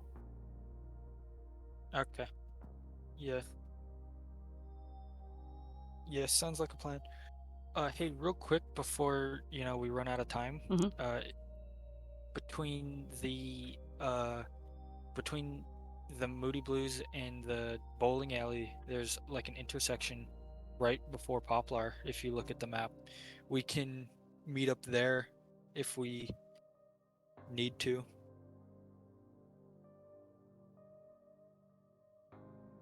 This one here. Yeah. Well, are you going to be able to break away from your parents, or am I just going to meet you at the Moody Blues? I'll probably meet you at the Moody Blues, but if we do manage to sedate the Franken monster, whatever, we can try and meet up there with the other people. That's a good idea, yeah, because then we can get all the team together. It would be easier to keep them in check. Yeah. Right. If your mom asks, by the way, the band are now doing the score for the school play. That's all this was about. You're practicing for that. But we're all set for Moody Blues Frankenstein tonight. Okay. Yeah. I'm counting Thanks, on you. Theo, for the heads up. Yeah. See you whenever I'm not. Okay, bye. You're welcome. You're going to be great, Anya. And the door slams in Theo's face, and he just walks off. Okay. Flight 2 for Snap Flight 2 for hiding the rope that Theo's passed. All right. Just don't nat one. You just jinxed it. Yes. There we go. Alright, okay. Yeah, you sort of head in and like make an excuse to go to the bathroom or something, and you manage to get up there and do the violin trick. Lower your violin out the window. Theo, you get it. You've got the violin. I'll also drop the rope out the window so that there's no evidence. Nice. Okay. Alright, do we have any prep for Cassandra? Yeah, she's gonna get a mirror from somewhere. Alright, so like a little pocket mirror. You can absolutely guarantee that your mum's probably got a pocket mirror, like on a desk, a dresser, so you can have that. Yeah. That's, well, Cassandra, you know, she gets all dressed, all gutted up for the party. Mm-hmm. She's gonna have like a walks into the room scene where she's like Emma Watson coming into your ball. Oh, nice. Okay. Alright. Any prep? Takes off her nerdy glasses. Any prep for Lamont? Lamont's going to grab a couple pairs of his dad's aviators. Nice. Like 3 pairs. And let's see. I think would it be reasonable to say that we would have like a tent in the garage, maybe? Yeah, absolutely. Okay, he's also going to grab like a couple of the plastic tent stakes, just in case. Okay. Alright. Any prep for Xian? Xian is going to head back to Theo's house before all this, grab a kitchen knife, and throw it in her backpack. Mm-hmm. Now she's going to put it in like a side pocket. Blade down, obviously. She doesn't want it to look too obvious. Mm-hmm. Probably a lighter and a can of hairspray. Alright. Yep, all those items can be found at Theo's house.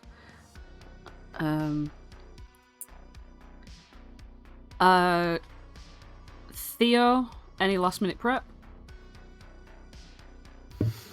I can't think of anything straight off the bat other than what I've got in my backpack already. I'll have a baseball bat on the back of my bike when I travel up to meet everyone. Alright, and Anya, any last minute prep? No. Alright. Except maybe trying to sneak the radio into the backseat of the car, as well as the Bible, because I did not give that to anybody. Alright, okay. You could bring the Bible pretty much alright, because it's a small Bible. The radio, I will need I'll need a flight, not snap, but I'll need a flight 3. It's not that hard.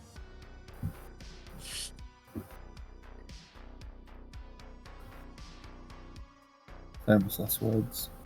Whee! Oh. Nice. You decide to wear like a very large cardigan today. Yeah, your cardigan is concealing the radio as your parents sort of bundle you up into this car with Juniper, as they still don't really know what to do with her. Your dad hasn't asked any questions whatsoever. Your mum's just sort of like playing along in a sense, if that makes, like, you know, just like she's like a friend from school, so she's like lying for Juniper to your dad. And he doesn't give a shit. Like, he's just like, yeah, whatever. He's a very like ignorant of any drama that could possibly be going on. He just wants to get to the date. And yeah, you drive over to the Moody Blues at about 7:30 p.m. And you get there, and there's a sort of like a very eclectic crowd of people, sort of like standing around smoking outside. Some are sitting down at the little metal tables and chairs. Like, some are still like eating like sort of cafe food. Like I imagine it's like fucking like suave French food stuff. You know, like they've tried to make this like gastro experience, like this. It's like the best. I'm thinking like New Orleans sort of vibe. It's like the best looking cafe around. Yeah, they're all very cool looking people there. Indie sort of dressed people. And you see Lamont's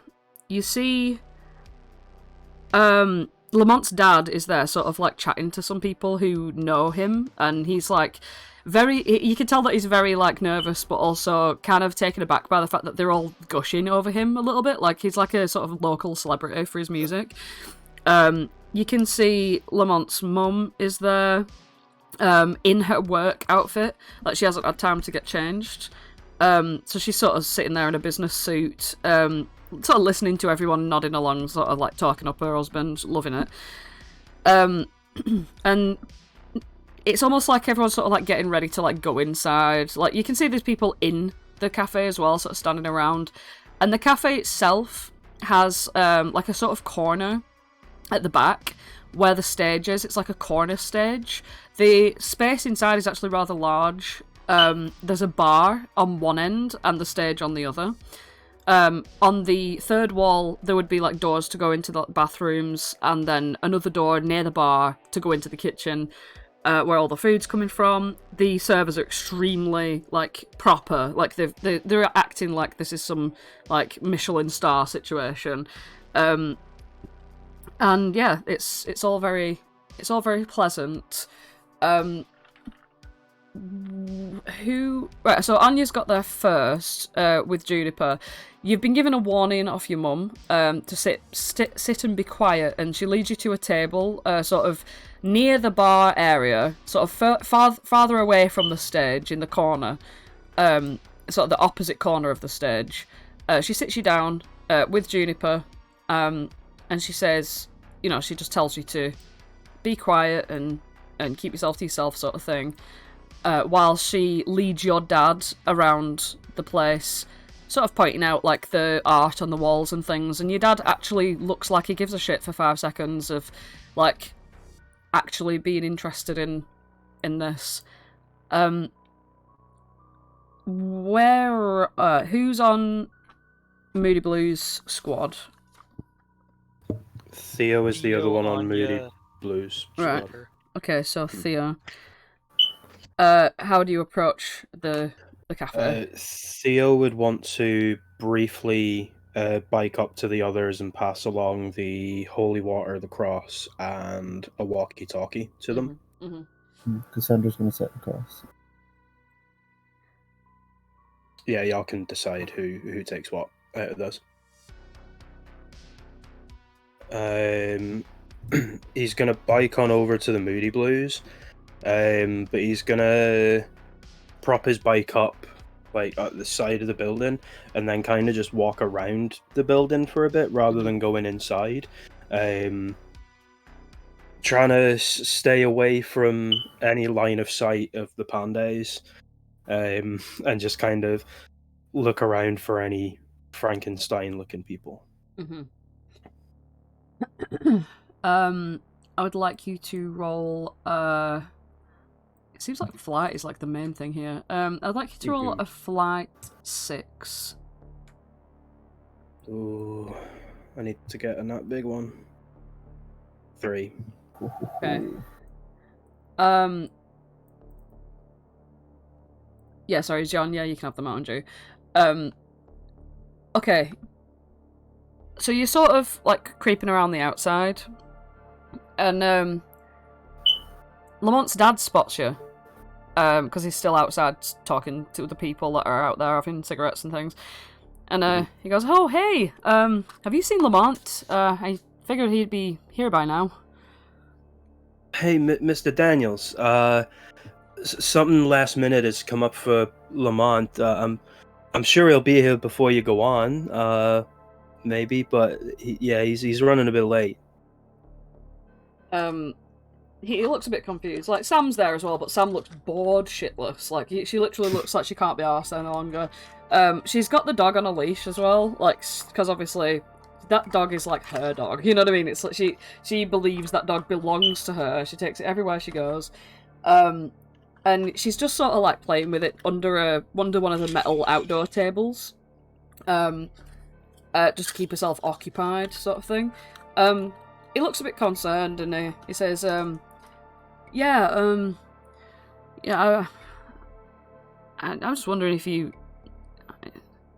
know if anything's going on with him, because, you know, I know everything about the beast and stuff and all that, but I don't know, I feel like he's been avoiding me recently. I practically had to beg him to have a movie night with me. That's what he feels. Whether that's true or not is irrelevant. Yeah. He's insecure. You can tell. Oh, Mr. Daniels, you know, I haven't really talked to you much. I don't really see you, but I feel like I know you just from how much Lamont talks about you. There's a lot of stuff going on at school recently. I mean, he's practicing for the play. The band recently they've got to take on this whole thing of making music for the play, which he's in, so it's kind of like double duties and stuff. They can't find a better trumpet player than your son. Lamont plays trumpet, right? Mm-hmm. Yeah. Cool. Yeah, they can't find a better trumpet player, so you know they're trying to scramble around because you know he's acting, he's playing, and it's this whole stressful deal. He's not, as far as I'm aware, there's nothing going on against you. No, he's real proud of you.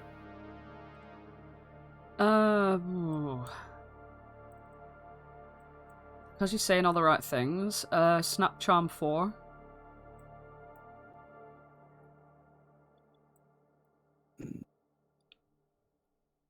Oh. Fuck, I should have just taken half. Yeah, because you can do that, can't you, as Theo? Yeah, but I didn't want to spend the adversity token, but I just should have done, shouldn't I? Anyway. He's like listening to you and nodding along and everything, but like you can see that his eyes are just flitting around as if he's still waiting for him to come anyway. Like he's not really even listening to what you're saying properly. So all the stuff about the music and the trumpet and stuff kind of like went over his head. And he's like, "All right, well, if you see him, just let him know I'm looking forward to him being here." He again looks still quite sort of not anxious. What's the word? Like insecure. Yeah, it's only like 7:30. The show is about to begin at 8. You can see on like a fucking poster, he's not due on stage until 9 p.m. There's like a couple of other acts before him. It's almost like he's like the main attraction. But he's like on with a band as well. It's not just him on his own. So yeah, it's you can see clearly that he's got a bit of time to show up. But yeah, he sort of looks distracted and then just continues as people are like, "Oh hey," to him. Yeah. So right now you're still outside, We're going to hard cut. I just want to say, yep. Yeah, there we go, right, yeah. Cade's put in a little, Lamont's whole family's there, even Sparky, protect them. Yeah, but you don't see any people who, like, you know, under their hats could possibly be this Frankenstein's monster yet. They're sort of setting up. The music hasn't started yet. Hard cut to it is 7:30, and I'm guessing people are going to be showing up somewhat fashionably late. As obviously the pizza pins bowling staff have sort of like started admitting early people, as well as Melody's parents who've come to like sort of oversee the situation but from a distance. So like by 7:30 a lot of like early people would have already showed up, but as Melody stated, you know, cool people show up a bit later. So who's on Pizza Pin's team? Theo, Lamont, and Cass. Mm-hmm. May I describe how we arrived? Hey! Let's get the swagalicious music on. Yeah, get the swag music. The swag music. Well, I think first Lamont is passing out aviators. And Xian bought a 6-pack and handed everybody a cold one, and even thought to get Cass a red one. Hey. Oh, and Lamont will also hand Xian a tent steak, just in case. She'll tuck that on the other side of her backpack, opposite of the knife. Oh, yeah. Alright, so what happens is we all meet up, pass everything out, and in a movie scene, really, what would happen is you can imagine, like, Bad to the Bone playing, and, like, turn the corner into Pizza Pin. And Xian and all of them, like, are dressed up in, like, really nice, the nicest clothes we can afford. I could imagine Lamont in, like, a blazer with some, like, brown duster jeans on, and, like, aviators and a black shirt. Xian's got, like, this cutesy little dress that, like, accentuates her eyes. And Cass is, like, hair full up in, like, this elegant little ponytail. No, she's got hair down. No, she's got her hair down. Okay, she's got her hair down. And they're all just sitting there, and they walk up sipping Mountain Dew and pull up to the party. Alright. You get to the doors of the Pizza Pins, and the doors are sort of like those, you know, big sliding glass doors that open when you approach them, but like because there are so many people out there, the workers have just sort of like forced them to stay open to allow people to come in and out. And in the sort of first area of this bowling alley, it's almost like an arcade. So like there's a few little coin machines and like little like shooting game cabinets and stuff like that. Like you're walking through the arcade to get to the bowling aisles. What they call alleys, sort of thing. And in the like, there's a lot of bustle and things going on as like people are sort of preparing to set up on each of the aisles. You get the impression that like Melody's dad has like bought out literally every single aisle in this place. Like legit, like when you get there, it's like you're seeing people that you see in school. It's like the entire school is here, apart from the losers, of course. So it's all showing up now. Legit, all the cheerleaders, all the fucking jocks, and you can overhear them being like, I heard there's going to be college girls here and stuff like that. Just sort of like, wait, you don't even know college girls? And they're like, yeah, I do. You know, my sister's friends and all this stuff and all that kind of shit. You see like the gaggles of cheerleaders that are all like sort of in their best fucking dresses. Some of them have got like really high up jeans on and like short crop tops and like really nice sort of curly hair. You see that there's a bunch of like sort of cool skater kids as well that have been invited. Like sort of like cool guys with like the caps on backwards and like sort of curly brown hair sticking out the bottom. Like one of them's got like an earring. There's a girl that's got like a Hawaiian shirt on and like fucking flip flops and shorts, and she's got like really long dusty blonde hair, and she's just like super cute, and everyone's like having a great time. There's sort of all the fucking there's like a bunch of like girls that you don't know who you presume are probably girls from like other people's school and stuff like that. And you see like they're all just like greeting each other and like laughing, and people are in their own little cliques talking. And as you're approaching, you see sort of round the corner, like sort of over passing the sort of parking lot, you can see that Zane and his two cronies are sort of like hiding amongst the cars. It doesn't look like they're like breaking into cars or anything. It just looks like they're sort of peeking out over the crowd to sort of spot their opportunity to sneak in. Guess who didn't get it?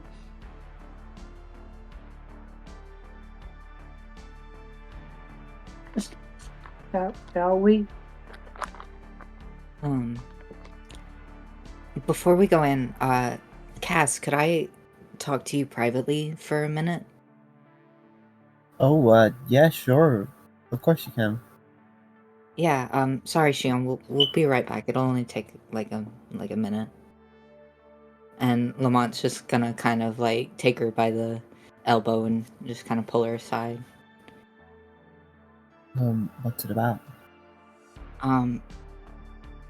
I don't really know how this is gonna shake out, but I have the utmost confidence in us, so I'm sure that everything's gonna be fine. But just in case, I think you're really amazing, and I've thought that for a really long time. I think you're smart and driven and beautiful, and I wanted to know if, when this is all over, would you go to the dance with me? Cassandra sort of takes a step back. She looks a little bit shocked. Lamont, are you like asking me out? You don't have to answer right now if you don't want to.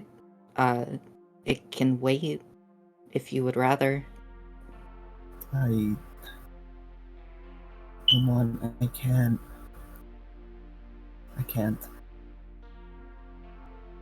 And it's not like because it's you or anything. It's like, I mean, I don't think I like people like that. You know, like dating people or like kissing people. I just don't think that's me. of course, yeah. Yeah. No, I completely understand. Yeah. But you never know. Like, there could be, you know, someone just around the corner. And she looks over to the corner that Xian is behind. And that is Lamont's fear. So how does that work? Oh, Okay. Alright, here we go. Right, so, okay.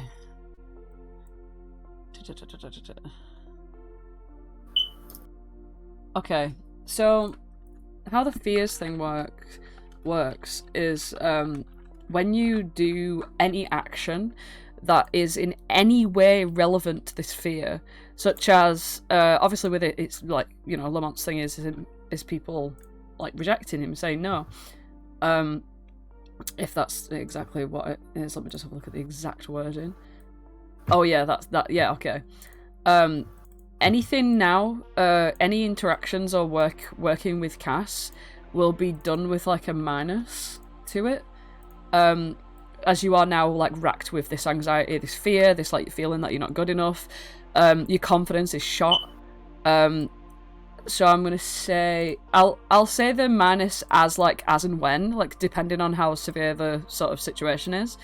But you'll be taking minuses with anything that has Cass nearby, essentially. You know, like in The Sims where it's like they are sad because someone's near them. Like they've had like you know what I mean, like that kind of mechanic. Yeah, like whenever Cass is near, you're gonna anything that you would be confident about, you would be taking a minus. Gosh, I chose the wrong time to reject Lamont. It's fine. I mean, it's good to fail. You know what I mean? I'm gonna say also, Cass, when you go to look for Xian in that corner, they're not there. Right. Well, maybe not around this corner. But... Well, snap to Xian.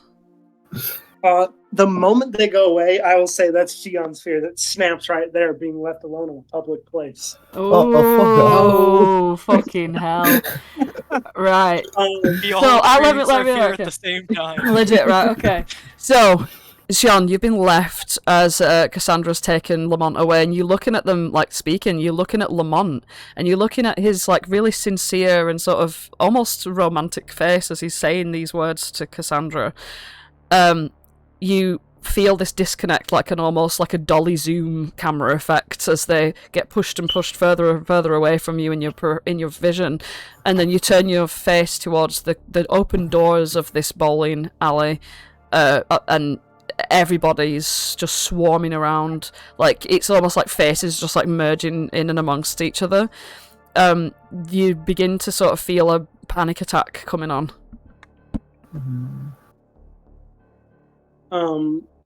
Yeah, and in the middle of that, Xian, whether it's of their own accord or without them realizing it, they get dragged in.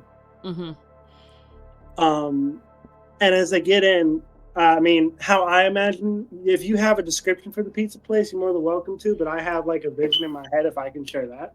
Yeah, just bear in mind there's the arcade bit, and then there's the so what? Just for like clarity's sake on where things are, you've got an arcade bit. You've got like a restaurant bit to the left. You have the bit where you get your shoes to the right, and then the entire back wall is the alleys. Anything else you want to add to that? Let me know. Is there any like booths or tables or anything? The booths are like, you know how the alleys are all against the back wall? The booths are all like at the base of the alleys that are all in a row, and on the back of the booths are the racks of bowling balls.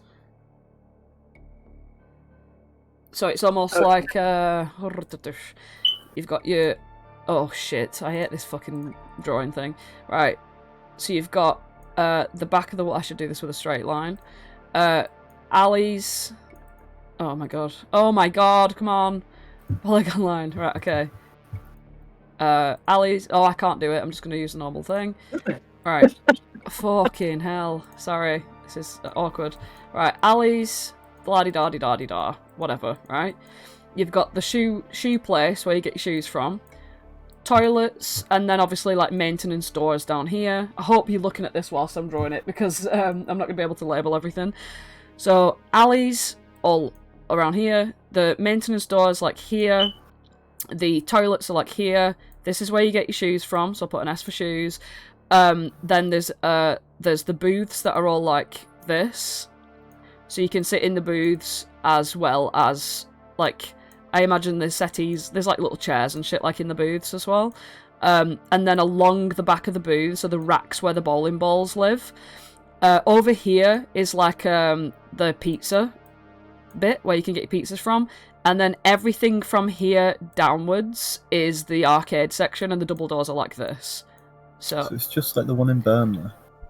It's legit the one in Burnley. So if you've ever been to Burnley bowling, yeah, listen, I have fictive blocks, okay?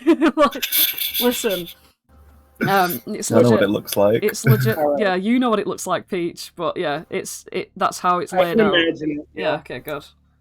Okay, so Xian gets in, and like breathing heavily, sweat dripping down their forehead. I imagine, like, with the party, they have, like, a special, like, reddish light set up on the ceiling, so, like, it gives this, like, crimson kind of glow to the entire place, except the alleys, which are, like, lit with more of, like, a golden bronze. Oh, yeah, for real. And she gets in, They snap back to reality real quick. Also, And also Michael Jackson's "Beat It" is playing like super loud. Beat it. No copyright. No. Hey. And so yeah, that's in the background, and it's like that camera where it's everything spinning around Xian, and like it's like confusion, and the smoke from the restaurant cooking pizzas and corn dogs and stuff fogs up her aviators, and she like takes them down to wipe them off. Okay. And as she sees it, she sees in the reflection of the glasses at a booth, there's 3 people talking. There's 2 people who look like they're talking to a person in the middle, but there's nobody there. Okay. You can't be sure if this is your imagination, considering the fact that you are having a panic attack right now, and your vision is just going wild. Like you are like bouncing in and out of reality a little bit. You're not sure if that's real or not. Like, you can't be sure. But we will snap cut to the Moody Blues. So, Anya, you are sitting at a table with Juniper. Juniper's literally just, like, sat up really straight, like, looking around. And the first act have started to, like, climb up onto the stage, and you see, like, everyone's politely clapping and stuff like that. And some people have still ordered food to the tables, because it's not the main event yet. So it's around about, like, 8 p.m. Theo, you would have been, like, sort of lingering around outside for a while, trying to figure out how to get in with that really low flight check. Obviously, only Lamont's dad saw you, but, yeah, so that's the current situation. And the parents are still, in essentially ignoring Anya and Juniper, because you can see that the mum's putting in a lot of effort to make it nice for your dad, and your dad has actually cracked a smile and give her a kiss. So, it's working out to be a nice evening for them. Sam's come inside now with the dog. She hasn't noticed Anya or Juniper. She's just gone to sit close to the stage, and she's sitting with the dog, and she's sort of like giving him a little stroke, but he's like tired and he's like led down anyway. But as soon as the fucking like trumpets start, he like startles a little bit and like looks over and he's like, whoa. And some really swanky jazz starts being played. It's quite upbeat, and Anya's parents start having a little dance as everyone sort of gets up out of the chairs. Some people are still clapping, sort of like from their seats as they're eating. And yeah, Lamont's dad comes in. You see, he like goes backstage. He looks really nervous, as like wringing his hands.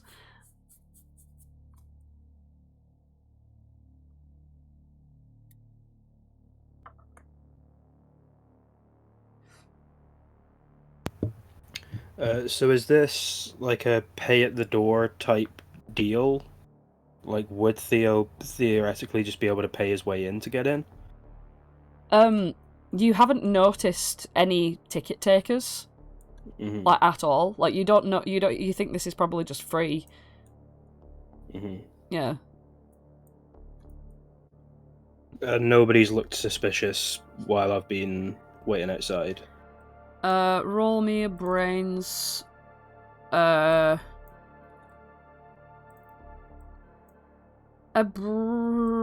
brains 6. Is it snap or no? No, because you're actively doing it. I'll take half 10. Alright, okay. Yeah, as you're sort of like looking around at everybody, you're sort of like, you know, being a bit suspicious. Nothing's really going on until the music starts. And after, like, you sort of wait a few songs, like, you're getting a bit, like, sort of antsy because you're not quite sure if he's already in there or not. You see, as, like, a bunch of other people are sort of, like, making their way over, you can tell that they don't really care about the support act, you know what I mean? Like, they're being very slow or whatever, but, like, sort of behind them, you can see a guy in, like, a huge, like, Mac, sort of, like, shambling his way towards. He's got his, like, collar pulled really far up, his Mac is, like, really long. He's wearing, like, really long, sort of, trousers as well. Completely covered in this, like, sort of quite warm, like, evening heat. He also has, like, a sort of cowboy-style hat on that's, like, pulled low down his eyes. And he he walks like a sort of drunken man as he shambles his way behind the big crowd.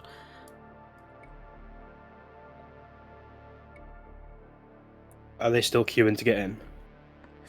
The crowd of people are just sort of Okay. like casually making their way over. Some of them say hello to people who are sat outside. Some of them just walk in, and the guy follows them in. Oh, he's gone. Right, Theo's gonna go inside as well then. Mm. If there's nothing to stop him, he's just gonna kind of scramble in.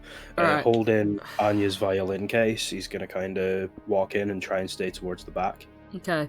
Because you're under the sort of shroud of people, roll a flight 4, snap. Can't even take half of that, so... Hey, it's an I really exploded explosion! in flight! Yay! You sneak in completely unseen, and if you were to get Anya's attention, you could without being seen.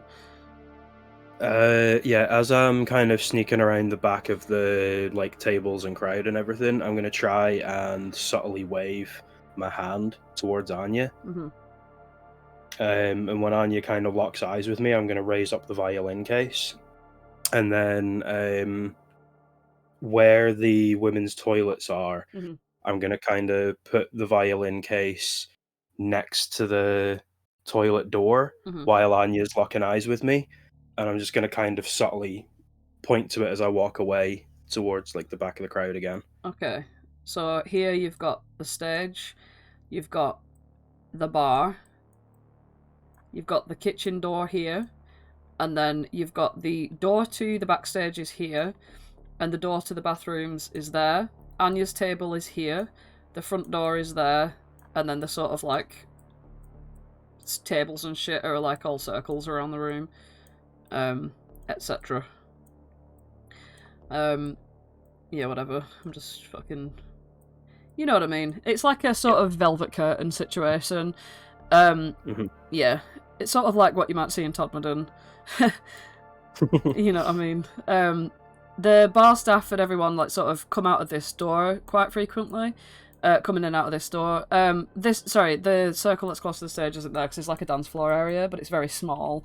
But these people are like used to being like joyful and dance with each other and stuff, so that in very close quarters. You can see there's quite a bit of a crowd as the music's rather upbeat, and you see the cowboy hat sort of like bobbing up and down in the middle of them all.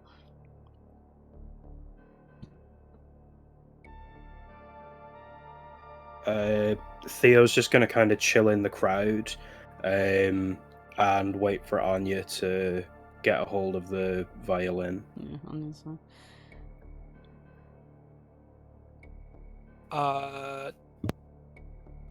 Hey, Mom, is it fine if I go to the bathroom real quick? She turns around and she's like, "Of course," and she's like got her hands on your dad's shoulders and she's like acting like, "Don't bother me."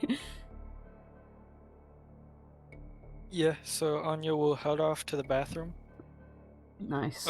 Trying to make sure that Theo sees her pick up the violin, and she will also, in return, leave the radio that she snuck out. Mm-hmm. As Theo well as sticks the the thumbs Bible, up. I think. Mm-hmm. Alright. And then I think Anya would try and sneak the violin out the front door without her parents seeing. Alright. Because they are already like trying to not pay attention to you anyway, this is gonna just be a flight 2. So in other words, just don't get in that one.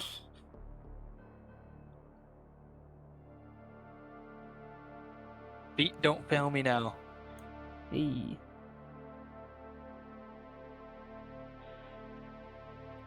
Yes, that's Yeah. explosion, right. How does it happen? Yeah, Anya will look over at the table that her parents and Juniper are sitting, just to make sure that they don't see her. Your parents are literally up dancing with each other right now, so you're fine. Oh, Yeah. okay. Yeah, so Anya will just walk around through the crowd and try and deposit the violin just like over off to the side over here. Okay, so that's outside the building, yeah? Yeah, Alright, okay. just on the side so that it's out of like view of everything. Uh-huh. Alright. And then just sneak back in and go back to their her seat. Cool. Meanwhile, Cassandra and Lamont, you look back and Xian's not there.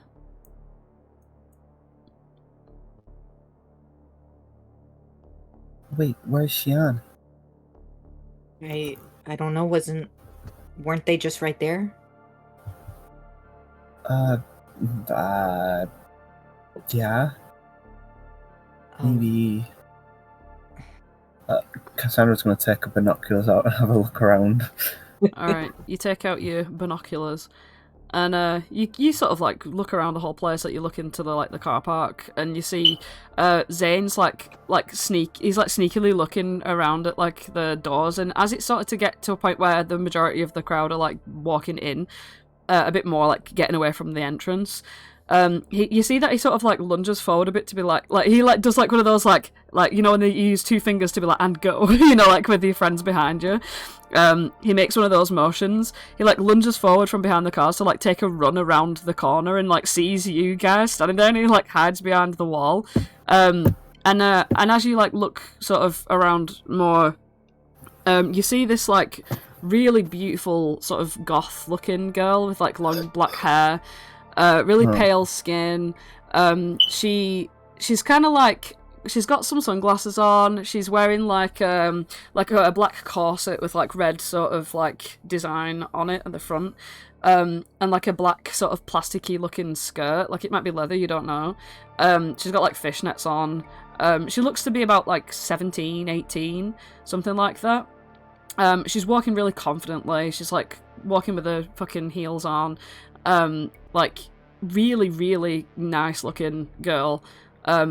She's got like a little handbag, and she's just fucking model walking up to the front doors. She sort of like removes her glasses a bit, like down her nose, and like looks up at the place, like sort of, and just walks in.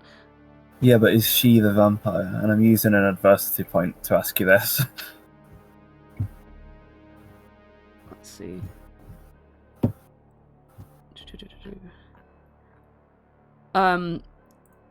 Your intuition tells you this isn't her. That's not her. I mean, that's not the vampire. Obviously, it's not Xian.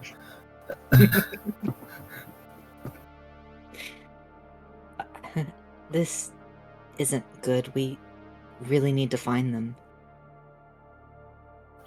Yeah, for real. And find out what the heck is going on. Are you going in? Maybe we'll just have to go in. I mean, you know. If Xian's left us, then she's probably got something planned. They've probably got something planned. Yeah, maybe they just, like, had to use the bathroom or something. They probably went inside. Oh, yeah. Well, let's head on in then. Alright. You go in. There's a bunch of, like, younger jocks sort of, like, on the arcade machines being like, way, and clinking and clanking and all that kind of stuff. So some of them, like, it's mainly the girls that are more interested in bowling, because, like, you know that, like, the cheerleaders, especially, like, Melody, as soon as she sees that Lamont's there, she's, like, midway through a ball, she, like, makes sure she bends down extra hard to be like, ooh, look at me, sort of thing. Yeah, it's like the girls are the ones that are sort of showing off a little bit more, like, just that crowd anyway. You can see that there's, like, cooler, sort of, like, more relaxed and less, what's the word, self-conscious or you know, like, those people who don't need to do that. Sort of like the little skater kids and, like, the just, like, generally cooler, chill people sort of sitting around the booths and stuff like that. You see the goth girl has sort of, like, wandered up over to a booth, and she just, like, gives a wave to a couple of, like, the little skater teens.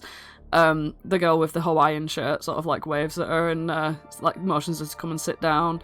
And that's where you see Xian is literally staring at that booth, shitting herself, like having a full-blown, like, shaking panic attack. Lamont is running up next to them.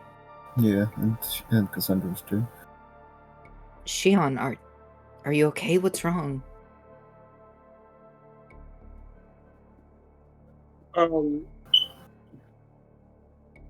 As you come up to Xian, she kind of like snaps out of it for a second and looks around, and then finally notices you guys, and immediately tackles Lamont into a hug. And she's like, and they're like crying, and I can't do a crying voice because I'm an awful actor, but she's like, I can't believe you guys left me. Cass, you know I hate being left alone. How could you do this? Blah, blah, blah, blah, blah. Yeah. Xian. Oh. Lamont just holds them and is like, hey, it's okay, it's okay. It's okay. We're here now. That's what's important. Are you okay? Are you alright? I thought I saw them in the reflection of my glass. Well, didn't see them in the reflection of my glass, but you know what I mean? Do you know which one which one did you think it was? I'm assuming I would think it was like where the goth is.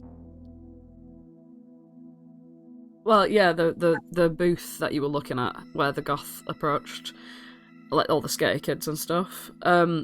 Yeah, you believe that that's where you saw, where you didn't see someone's reflection. Gonna take a look again. Yeah, after like sort of calming down a little, like when you look at them and when you look at the reflection through the aviators, everyone's accounted for.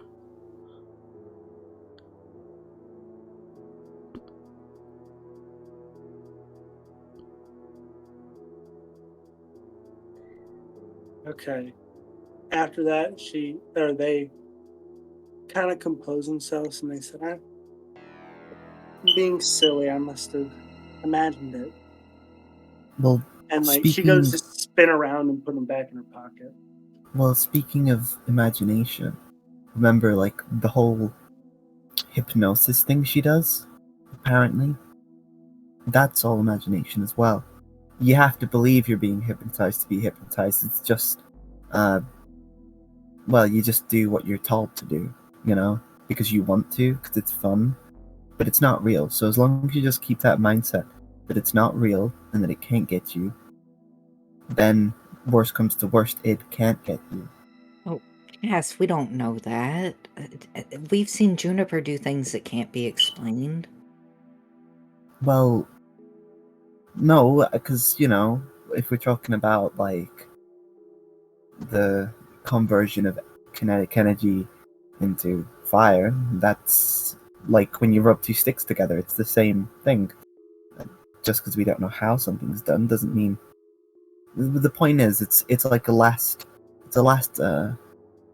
ditch effort, you know? If for some reason you can't keep your eyes away and you know, the mirrored glasses don't work, then if worst comes to worst, you can just think in your head that you're not gonna be gagged.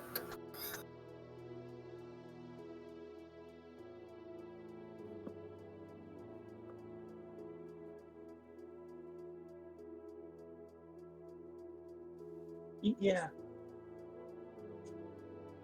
How do you guys think we can look for her?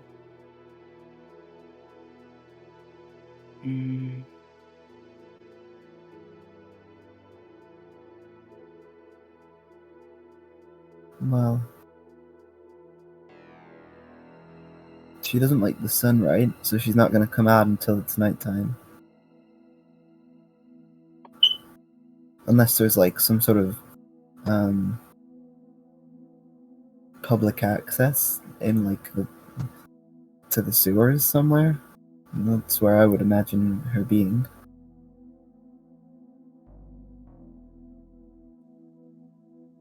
Well, it's probably already out of character. It's probably already dark because the party started at 7, so it may be dark already. Mm-hmm. Fair enough. I don't know. It's like summer, isn't it?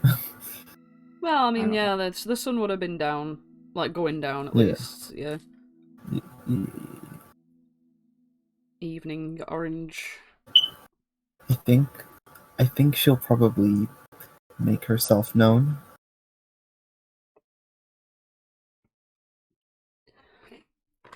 All right. Hard cut. 2. The band's been playing for a while. You've all been sort of like keeping your eye on this guy who's been bopping along.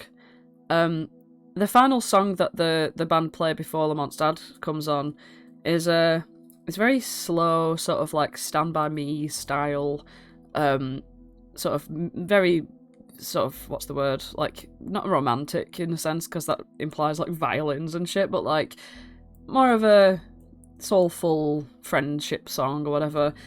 And you see that like people have been like dancing with each other, but mostly people have just actually gone and sat down to talk a little bit, like in whispers, as it's on.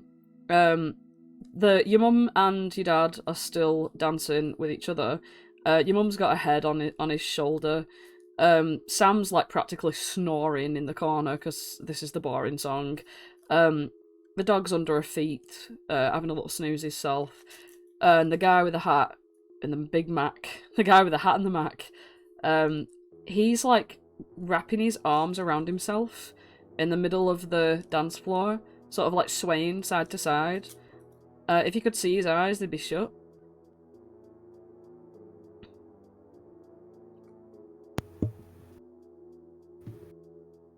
Theo's gonna have gone over and got the radio that was left for him. Mm-hmm. And the Bible, just stush that in his pocket. As you go to the bathroom area to pick that up, you see Lamont's mum sort of come out of the bathroom and like nearly walk into you, and she's like, "Oh, sorry, sweetie," and goes and sits down. She sat herself quite close to the stage with Sam on the same table, which is like here. So they're very close to the stage, getting prepared for Lamont's dad to be there. Oh, I'm biting my own hand because I don't want anything bad to happen to them.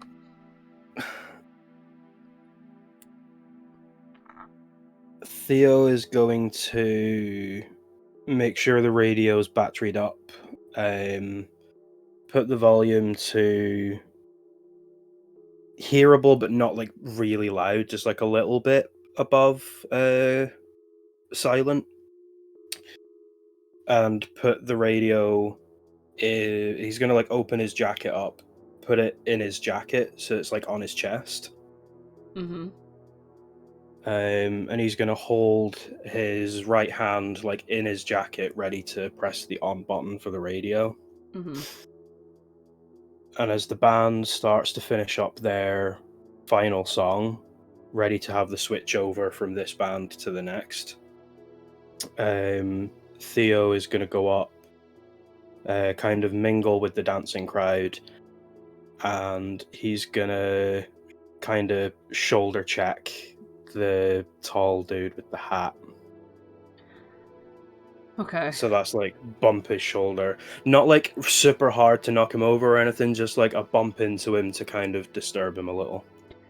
As you get close to him and the band started to like do its final drawn out end to the song and it's fading away, you can see that he's like breathing super duper heavy, like his head like drops down a little bit, and it looks as though he's about to like go into some sort of like rocking, like disorganized sort of strange psychosis, like this sort of need to be fulfilled, this need to be sort of, what's the word, anchored by the music, and as it sort of disappears into silence. You see his rocking get a bit more to and fro, and he's a bit more intense. And as like everyone from the dance floor is sort of like wandered off to go and sit down, and Anya and Anya's mum and dad go and sit at a different table to Anya and Juniper, which is closer to the stage. Obviously, she's fucking grounded. But yeah, so he's the only one still standing on the dance floor, rocking. It's getting a bit more intense.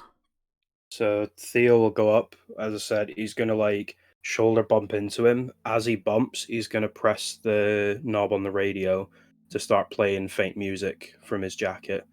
And as he bumps into him, he's gonna then bring his hands up to touch the guy's arm and shoulder. Go, I'm sorry, friend. I'm sorry. I didn't mean to bump into you there. While music, jazz music, because that would be the radio station that they leave it on in that house, starts playing from his chest.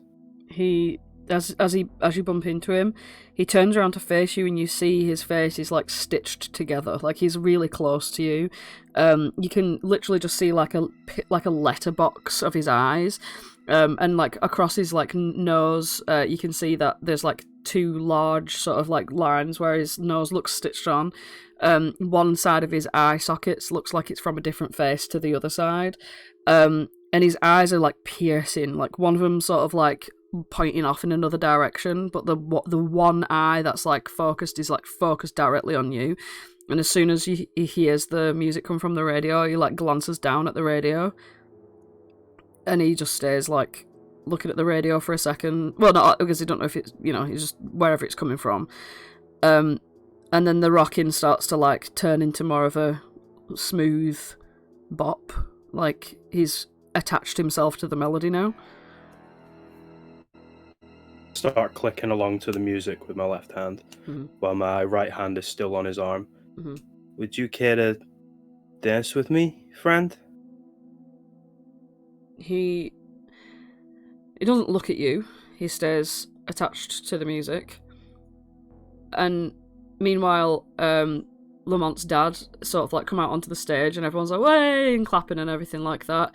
Lamont sort of like adjusts some like equipment and things like that, as and the rest of his band do. He's got like a drummer and stuff like that, and a keyboard guy.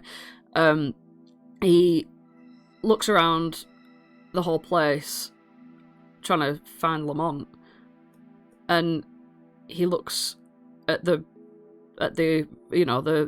fucking dance floor as it's not filled yet, because obviously he's not started playing, and he sees you, and he sees this large man in a mac and a hat, and he gives this face of confusion, like it's like he's put off by this.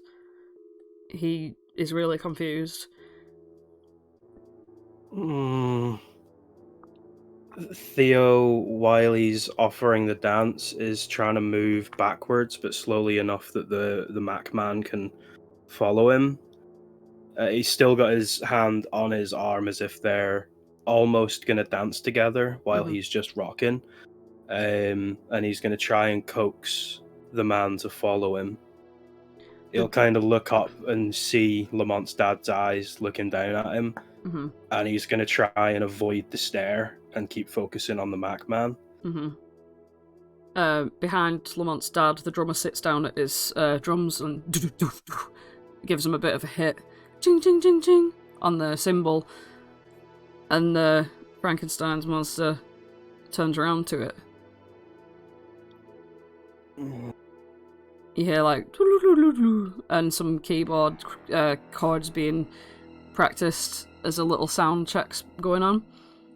He's swiveled round, he's staring at the band. Lamont's dad like looks at him confused, but then a lot more people are coming up into the audience now.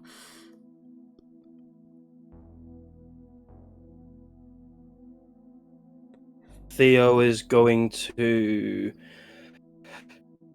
give the big guy a hug and pull his head close to his chest. The band starts to play. Lamont's dad's like on his fucking saxophone. You can see his cheeks are like bursting because like he's not breathing properly. You can tell he's a bit distracted. He's keeping his eyes on like what's going on.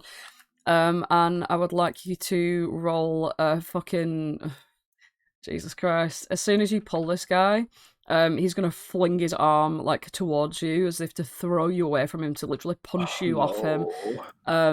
He will not be disturbed from this, and it's gonna be a fight versus whatever you feel is appropriate. Right, well, I'm not doing anything aggressive towards him because I've had my hand on him the whole time. I'm going to try and make the hug part of like a moving up his arm movement with that hand to try and get his ear as close to the radio as I can. With the strength of like pulling him towards the radio, I would probably say brawn. Yeah, brawn.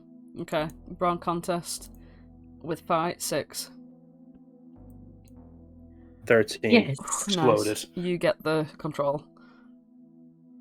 I'm going to slip into a hug, but I'm going to try and make it look as if, because everyone's going to be dancing around us, they're probably going to start with a bit more of a jaunty number with his saxophone going, but I'm going to make it look as if it's, you know, when two people dance together quite close. I'm going to start swinging around a little bit, not too much that I start swinging him into everyone, but I'm going to start swinging with the music a little bit. To make it look as if I'm just dancing, but I'm going to use that to kind of walk him to the back of the dancing area and try and lead him through with his head still pressed against the radio in my chest, lead him towards the main entrance door. Okay, so you're pulling him. It's going to be brawn versus brawn. Because he is standing his ground because this band is on. Okay. You've succeeded in the fact that he's not going to fucking deck the shit out of you. Yep, I'm happy with that so far. Can the music in his ear be a little bit distracting? He's got a 4. Okay. On a D20. I've got a 4 as well. Alright. I'm going to use a little adversity token to get a 5, so I beat him. I think you would... Let's have a look here. He is the defender, the big man's defending. Yeah, that's right. So yeah, you succeed with the adversity. And you succeed only marginally. So you manage to slowly pull him back through the crowd, but you aren't able to get him sort of like through the door. Let's have a look here. Let's just see the margin of success. Where the fuck have I put that?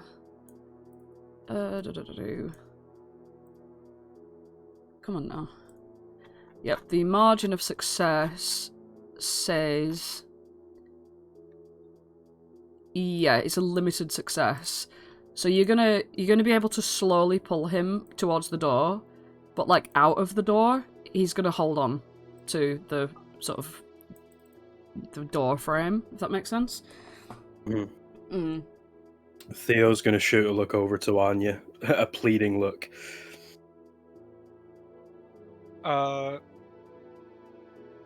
Anya will try and whisper over to Juniper. Hey, can you go help Theo at the door? Try to be as discreet as possible. You want me to tackle him? No, just get him outside. Get him outside? Okay. But not tackle him? I could tackle him. Yeah, just help Theo drag him outside. Alright, she just like lazily walks over to this guy. She looks at Theo, who's like outside of the door, and he's like in the way of the door. And she like peeps around. He's completely focused on the band. Like he's been moved, sure, but he's completely focused. And she sort of clocks eyes with him, and he knows. Like you get this impression that he's seen her and he knows. And she's gonna like be like, "Come on now, it's time for you to go home." And she's gonna like put her hands on his shoulder, and he immediately lifts his arm to like smack down on her. but she pushes so, like, she ducks, like, so far down, like literally rugby tackles him out of the door. She did not fucking listen to you. She knows how to deal with this guy. And as she fucking rolls out of the door with him, she literally, like, jumps down onto him like a feral fucking animal, grabs hold of his arms and, like, pulls them, like, around his back. He's, like, got his face on the ground, like, rah, rah, rah. He's making so much noise, and the fact that, like, this is, like, she didn't make noise doing it, but he's making all these growling noises. Like, everybody in the pub, in the cafe, Anya, you see everyone's just sort of, like, looking around, like, what the fuck is that? And you see Lamont's dad, like, start to, like, fuck up his saxophone, like, and it, like, squeaks really loud. And for a minute he just, like, says, oh, so sorry, and he, like, gets the band to stop. This silence falls for a second as you hear, and fucking Judith is literally on top of this bastard. We're gonna do a quick cut. Cut to the fucking bowling alley. The bowling alley. Yeah. So you're all sort of like standing. I'll hopefully as well to give you guys time to think what to do. Bowling alley.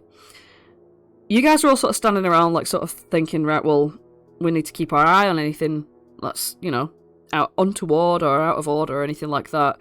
The girls are all having fun. Some of the jocks have sort of come over and, like, started their own game. Like, all of the aisles are, like, alleys are open for anyone to just, like, start playing a game. So, like, most cliques and groups are, like, with each other playing and stuff. You see that some people are, like, making their way around and stuff, but usually they sort of keep it to themselves. You know, you've got your cheerleaders, you've got your jocks, you've got your, you know, the cool, like, surfer, skater kids and stuff like that. And you see that the goths sort of gone over to that group, says hello to the girl in the sort of fucking Hawaiian shirt. And she sits down next to her and she's, like, chatting away and all that kind of thing. Some of the guys are like, you know, me, you know, because this is a hot goth, you know what I'm saying? And you notice, sort of far off in the, like, where the maintenance store is, you see Zane. He's made his way in, and his two little cronies, sort of, like, sneaking down through the maintenance store. And you see the goth girl sort of, like, get up for a second, and she makes her way towards the toilets.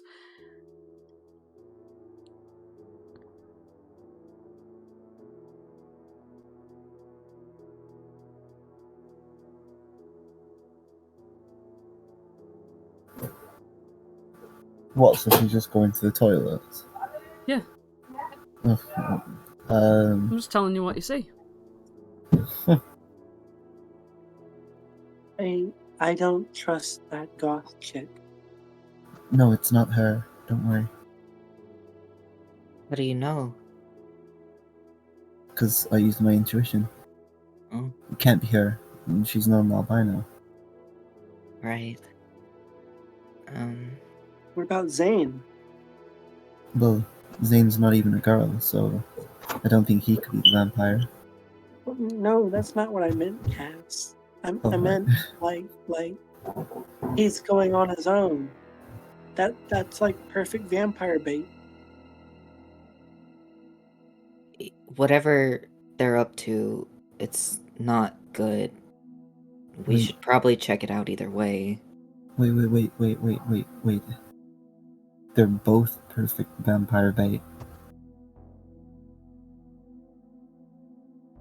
The girl going off into the bathroom. I mean, you know, vampire.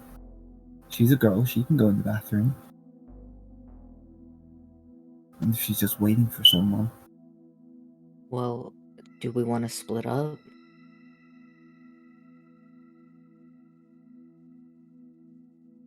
I think one of us needs to go in the bathroom, and then two of us with Zane, or vice versa, maybe.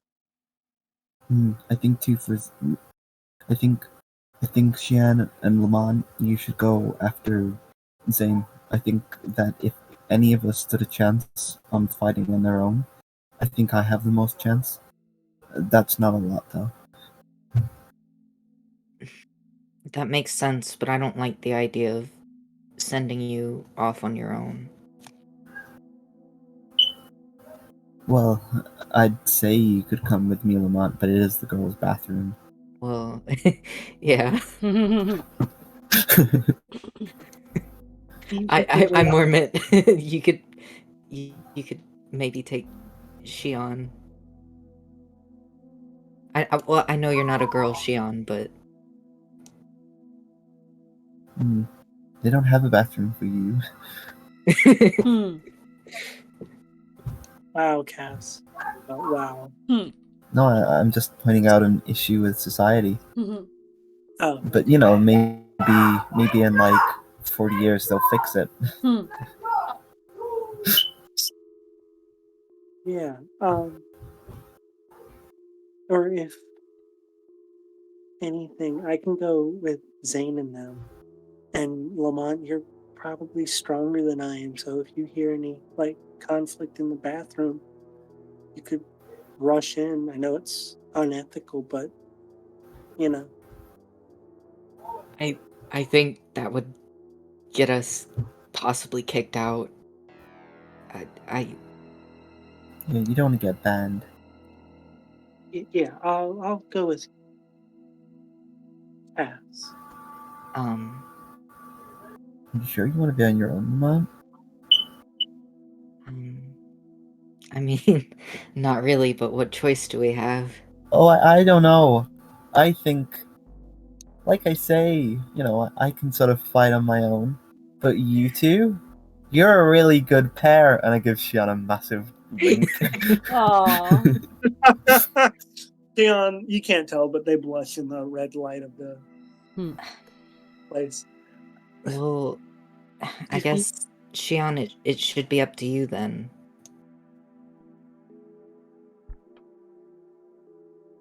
Out of Cassandra character, gives another wink. I hate both of you for pitting me between my best friend and my crush. Fuck you. Cassandra's encouraging you, so I know, but it's still, not really.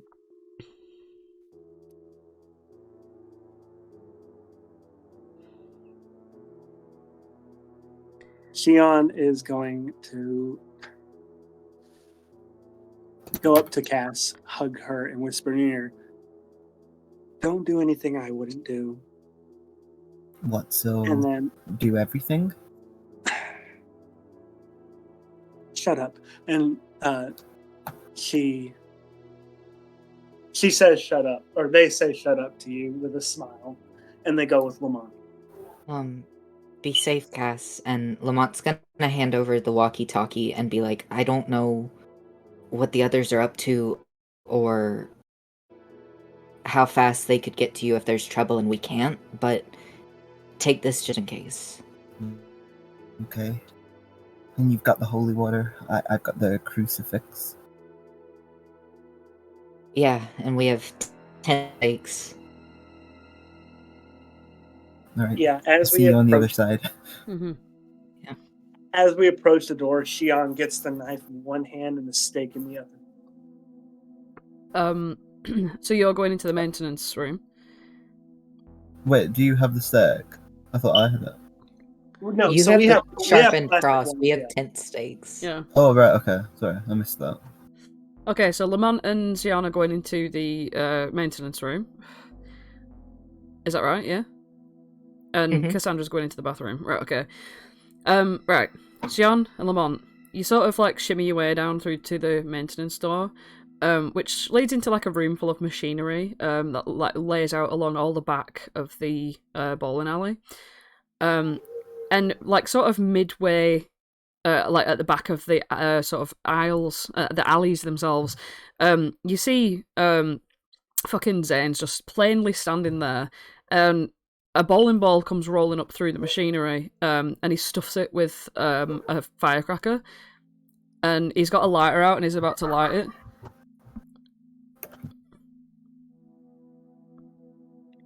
He lights. Yeah, he's lit it now and it's gone rolling back through. No. He turns around and is like, huh? What are you doing here? What do you think you're doing? You could get somebody hurt. hurt, and then all of a sudden he just like like as the balls like coming rolling through the thing, and he's like, "What do you mean? It's funny." It's not funny. He sort of squares up to you a little bit, and he's like, "What's it to you anyway?"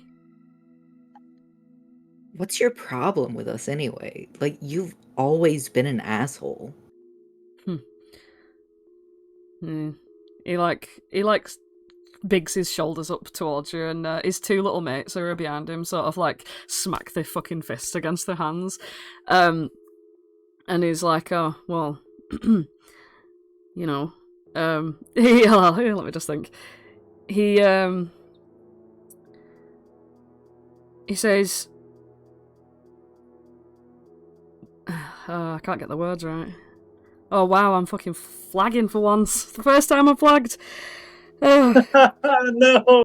Okay. He's like, "Where's Theo anyway?" What's it to you? Yeah, you act like you like him or something. Like him? Don't be stupid. And he's like, looks a bit like fucking his eyes are like revealing that that's probably true.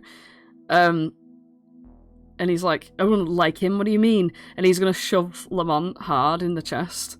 It's gonna be a fight, sort of a fight off. So whatever he rolls, it's a 3. May I assist? You can assist with adversity tokens, Okay. but he's literally shoving. Ooh.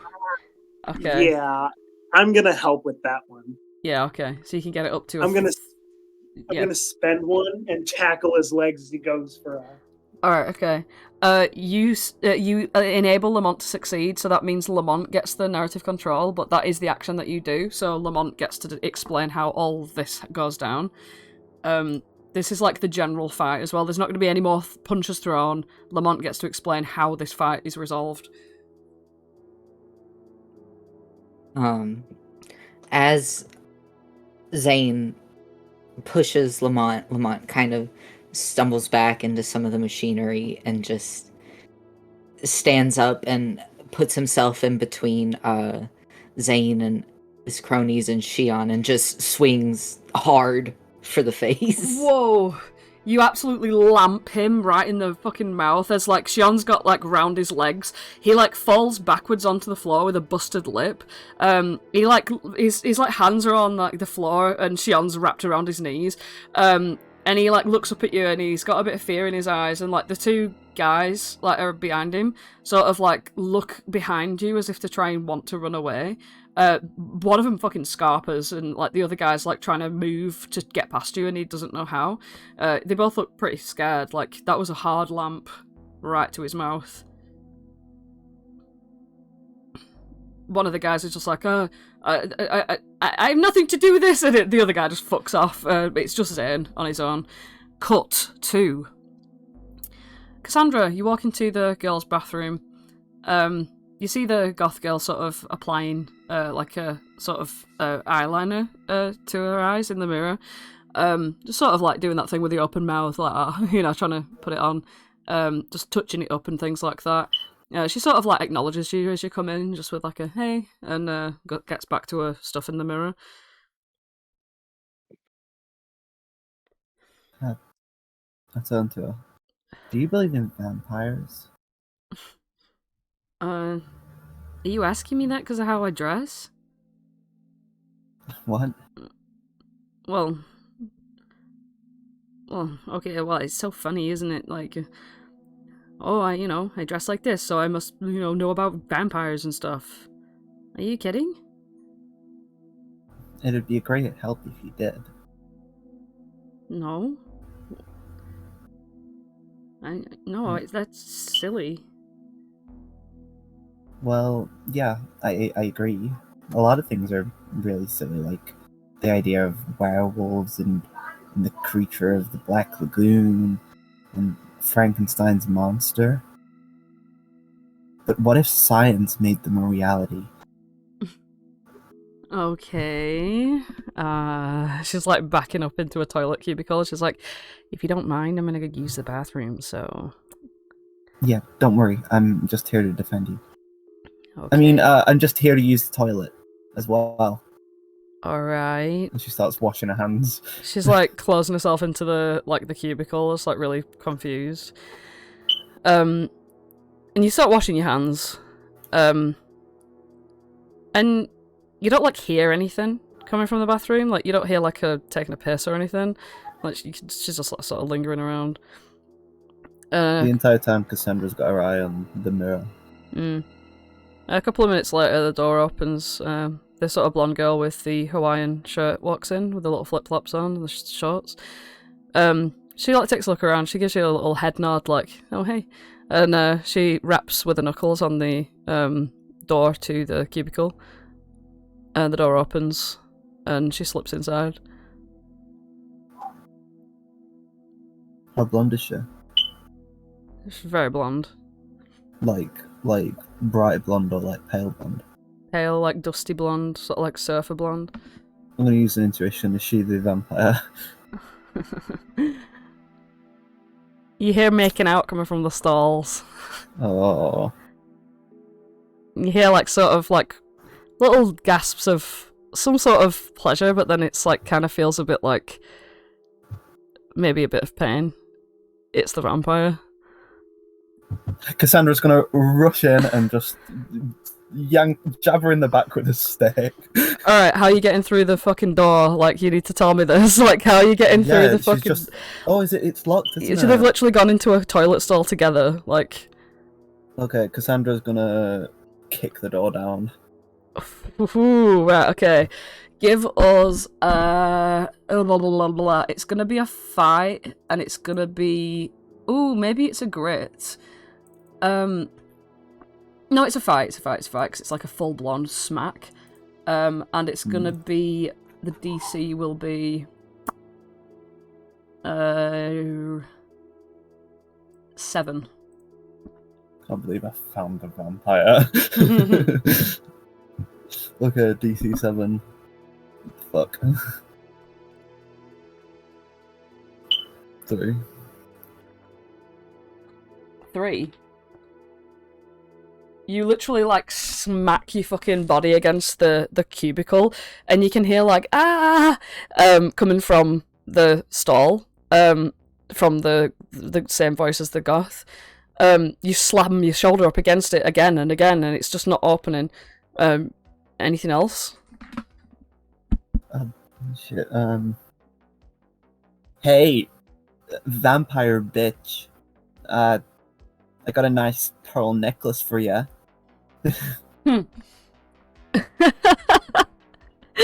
What a way to throw me Oh off. my god.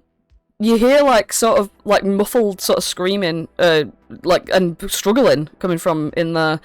And at your feet you see a pool of blood start to like flow down out of the toilet cubicle. Okay. There's no noise in there anymore apart from this heavy breathing. Oh crap. No.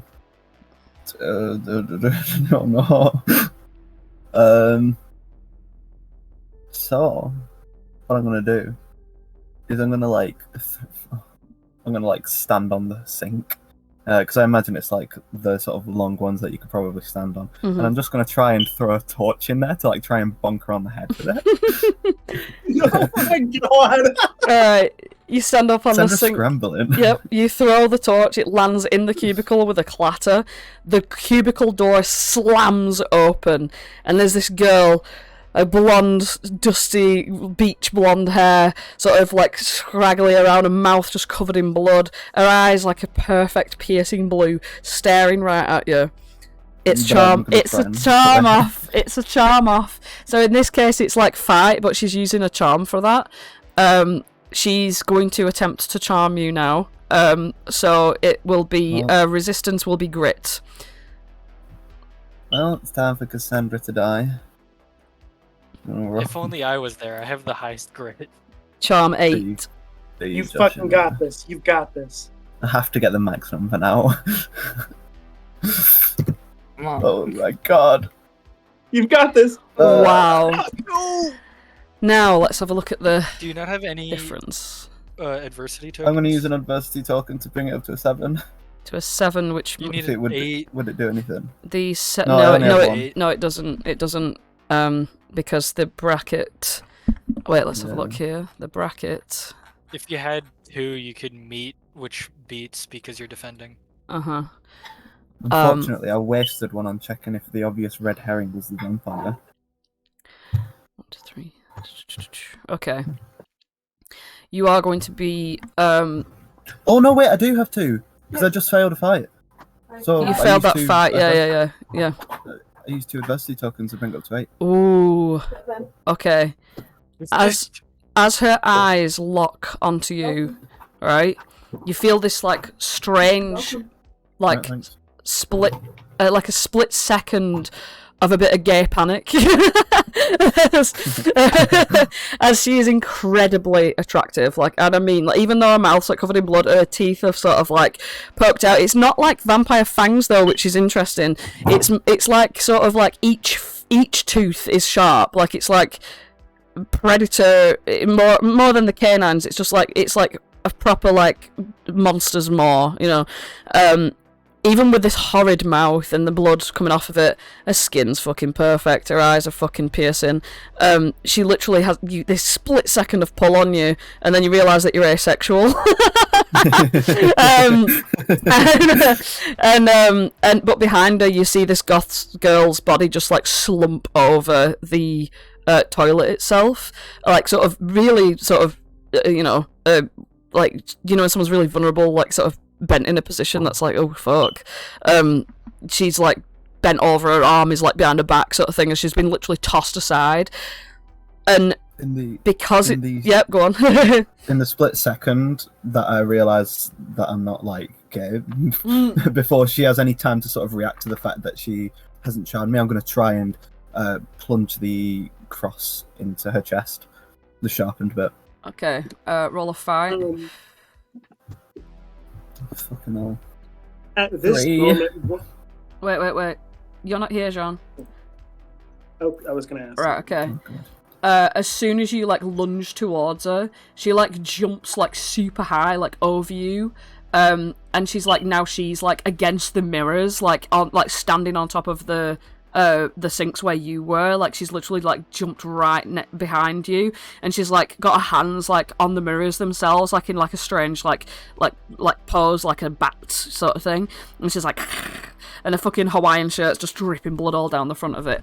Meanwhile, Lamont's just decked fucking Zane. The 2 lads have run away. Xian, you've got him round his ankles. Yeah, I let him go. And I look around to see if there's anything else besides these guys, if there was anything else. No, it's just these guys playing pranks.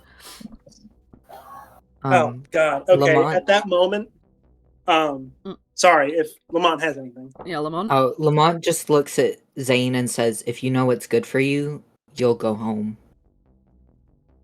He stands up and he's like touching his mouth and he's like sort of shaking a little bit, and he's like, all right, but if you say anything to anyone, you're dead. And he just runs off. Like, you've uncovered his little secret. Yeah, he runs off, and you can hear from like the party as the door opens, you can hear all this like confused shouting. Like obviously one of the firecrackers has gone off, and like, you know, in the thing, and like the girls are like, oh my god, who could do such a thing, sort of thing, and like all the drama's kicking off in there. Yeah, I'm gonna look at Lamont.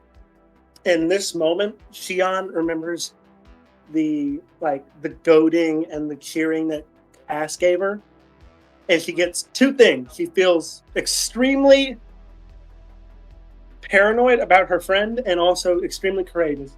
She grabs Lamont, kisses him, throws him back, and says, Oh my god.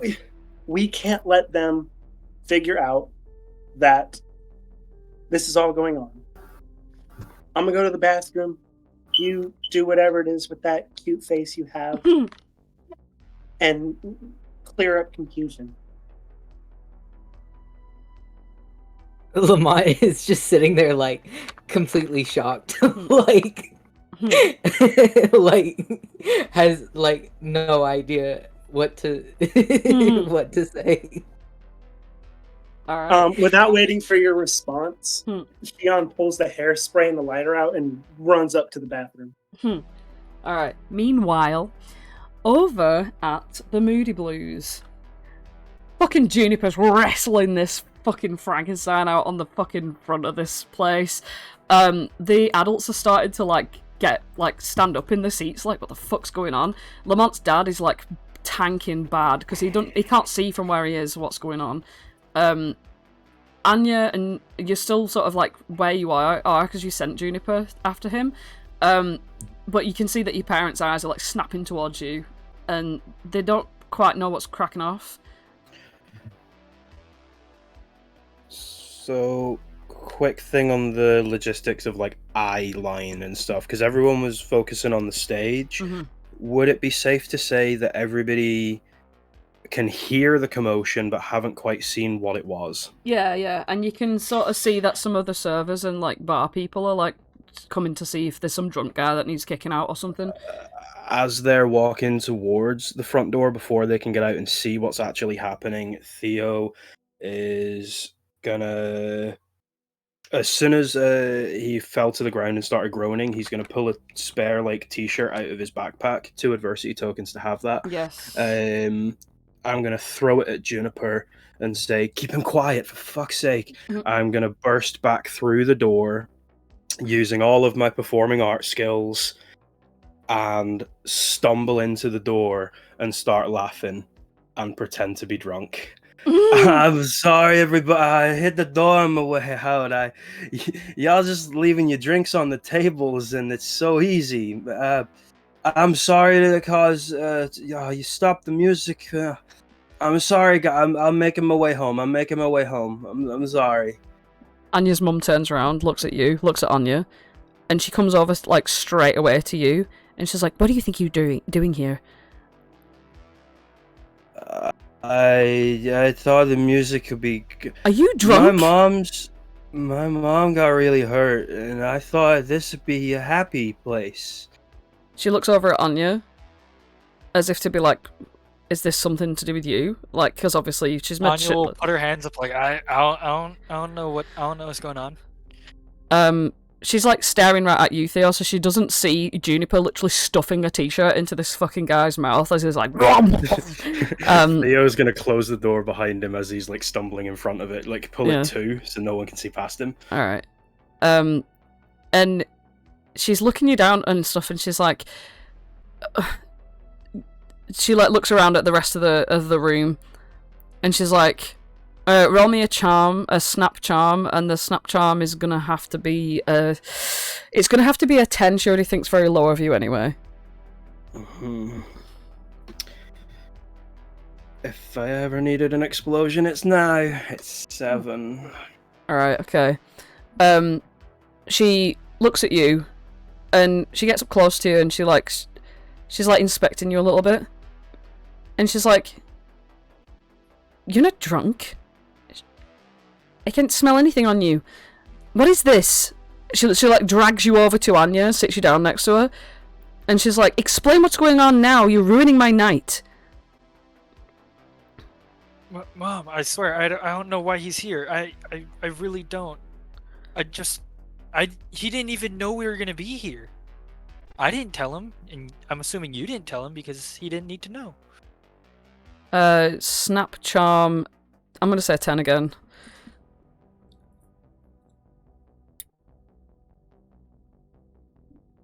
I will use an adversity token.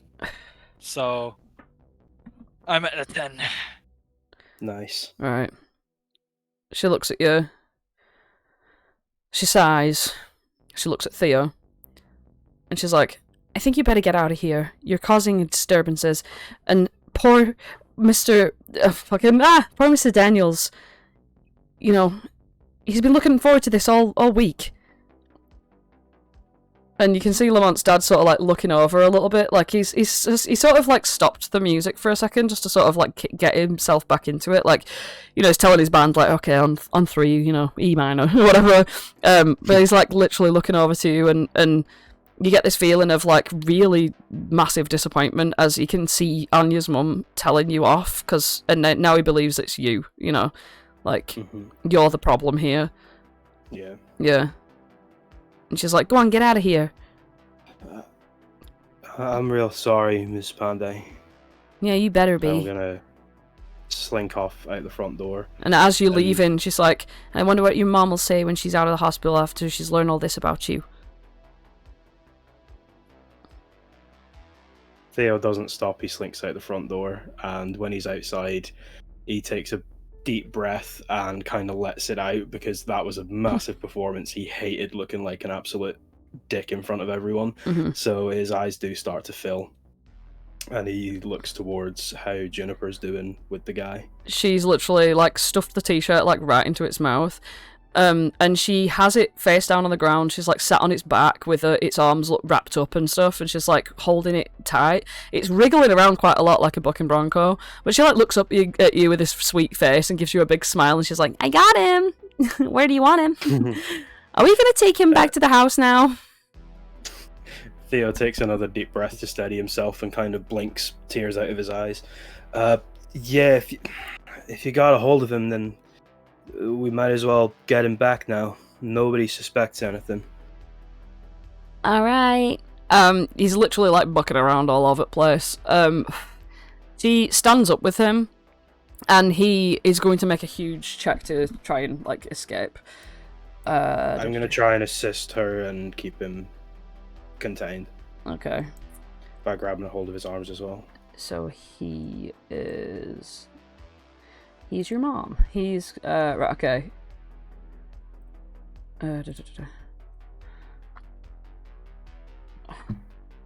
Yeah, she's got him still. And yeah, she starts to like sort of drag him away, like on foot, like down the street. Yeah, she's got a D20 in fight. She's fucking strong. Yeah, she's got him. Fuck, that was like seemed really easy. Anya, you're stuck inside the cafe. Your mum is literally like so pissed off. Like she's so angry. She is attempting to calm herself down. But before she does, she comes over to you and she's like, I don't want you to see him or speak to him ever again. I don't care what you're doing with each other. I don't care about your band. I don't care about your stupid performance, okay? You're not hanging out with that guy ever again. Yeah, no. And I understand. She nods and turns around thinking she's done something. You know, like, goes back to your dad and sort of everyone else who's like peeping out the windows to see what's going on. One of the servers sort of like comes outside and sees that this little girl is like dragging this old dude away. And the server's like, is everything okay? Yeah, everything's alright. This guy's just had a bit too much to drink. It's her uncle, so we're just gonna get him home. I'll say snap charm, and it's a 5. He's got no really much reason to not believe that.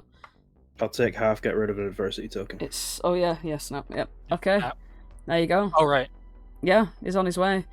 Anya, you see that like your parents are distracted. Lamont's dad is sort of like getting back into the swing of things a little bit. So if you wanted to leave now, you could. Yeah, I'd make sure that my parents or Anya's parents aren't looking at her. Mm-hmm. And then she'd sneak towards the door and try and grab her violin. Excellent.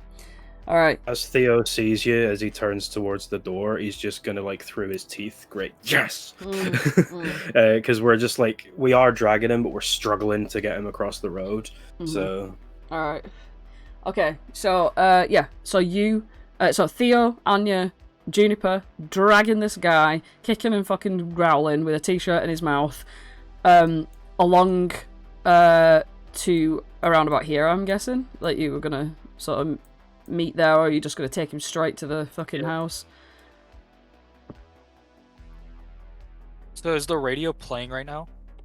In Theo's jacket, yeah. Yeah. Alright. So this I would guy's say- should be like kind of sedated. He's not sedated because he's so, like, bothered by Juniper's grabbing him. Like, it's not he's not, like, chilling to the music at all. Like, he's basically just, like, being brute forced right now.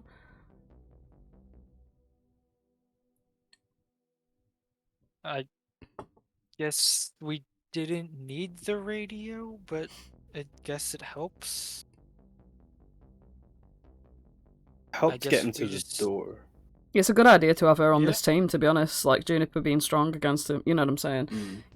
You've covered a lot of shit with just your items and the fact that she's there. Like, all of your plans don't really need that much contest, because your plans are working out. So this is more of I like mean, a cool. My idea thing with thing. him being dragged, just to try and make him not get angry and escape again, Mhm. you could play to him while we drag him. I guess, yeah, I'll try and just play like Mhm. just a continuous like loop of a tune, just to keep him on the calmer side. Good. Because Hopefully. you've mitigated his attempts to escape along the way, so that's good. So yeah, he would have continued to make fight checks against Juniper, but no, you start to play violin, and he immediately calms down. And as it is violin, as it is romantic tune, he like sort of begins to like. He's like almost like you know, like when a cartoon smells like a pie, like the waft of the pie like goes under its nose, like the music notes like fly out of the violin and like into his like ears, and he's like lifted in a way, like his body becomes a bit lighter. Juniper finds it really easy to sort of like just hold him with like one hand with both his arms behind his back, to a point where you could probably just let him go, because he's now completely enamored by this violin playing. So you're leading him along past the park, down the street. Meanwhile, Xian's come out of the maintenance room. You can see everyone sort of like, you know, getting back onto the party after the initial scare of the firecracker. And you make your way to the girls' bathroom. Lamont sort of like following behind, a bit confused as to like, what the fuck? Yeah, like Yeah. and yeah, you see Xian just walk into the girls' bathroom, and Xian, when you get in there, you see the Hawaiian shirt girl with blood all down her shirt, fucking standing on the sinks, literally like screeching towards fucking Cassandra, who's now like standing in the doorway of the stall with a dead fucking goth girl behind her with blood all around her feet. Okay, I was gonna ask. Sorry, I didn't mean to like interrupt you multiple times. Mm-hmm. I had 2 adversity tokens. I was going to burn them to try to get in there without being seen by this vampire. That wouldn't be possible because she's literally standing in the eye line of the doorway. Fair enough. All right, I'm gonna pull up fucking aviators on, and Xian's literally gonna scream as she sees this situation. Not my best friend, you bitch! Light the lighter, shoot the hairspray at the fucking vampire. Mm-hmm. No, I'm gonna try and jump out of the way. Yep, and so is she. So the vampire is going to make a flight against your fight. That's an explosion, 11. Oh god. Oh, God. Do I get any bonus from this fire? I'd say... Can't get higher than 5. No, I'd say... I'd say you would get... whoa, let me just think. For the grenade, it was a plus 10, wasn't it? Yeah. For this, it'd probably be a plus 5. It's more of a focused sort of explosion. Fails. Yeah, it'll be a meat fail though. Oh, fuck. 0? Oh no, I thought. Oh wait. Hang on, let me. What the fuck? You did double plus 5. You put in +5. Oh with yeah, the double 2. Yeah. modifier. So it was a It's it was 6 a plus 2 it was plus 5. it was a 6 explosion +2 +5. Oh right, Which okay. is 13. Right, 13. 13. So you So beat both fail. you beat by 2 on the vampire. You beat by 2 on Cass. You're gonna beat by 7. 8. 8 even. Yeah. 8. Fuck. Let me look at this. Can I like give her my adversity tokens and like try to aim away from her and just reduce that as much as I can? I have let's see, 2, 4, 6, 8. So I could potentially just like jump in there and maybe like burn them all and shove her out of the way. All right. Yeah, like, cause you were right behind her anyway. So like, yeah, I don't see why you can't grab Cass on the way out. Yeah, because Cass is like standing at the stall near the door, and obviously the vampire's in the opposite side. So right, so you beat the vampire by wait, what did you 2. fuck? 2. Right, okay, so that's It's a 13. Okay, so you beat the vampire by 2, and therefore you she's hurt but temporarily. It's gonna just like graze her. She's gonna be okay. So in other words, it's like stunned her for a moment. So you have narrative control on the stun. You haven't killed her or anything, but she's like stunned enough for Cassandra to make an escape. With the help from Lamont's number for the tokens. Yeah, I have the image in my head. So Xian rolls in, sees this vampire with blood dripping down her. They don't worry. They look at the goth girl. They know she's dead. They can't do anything about that at the moment.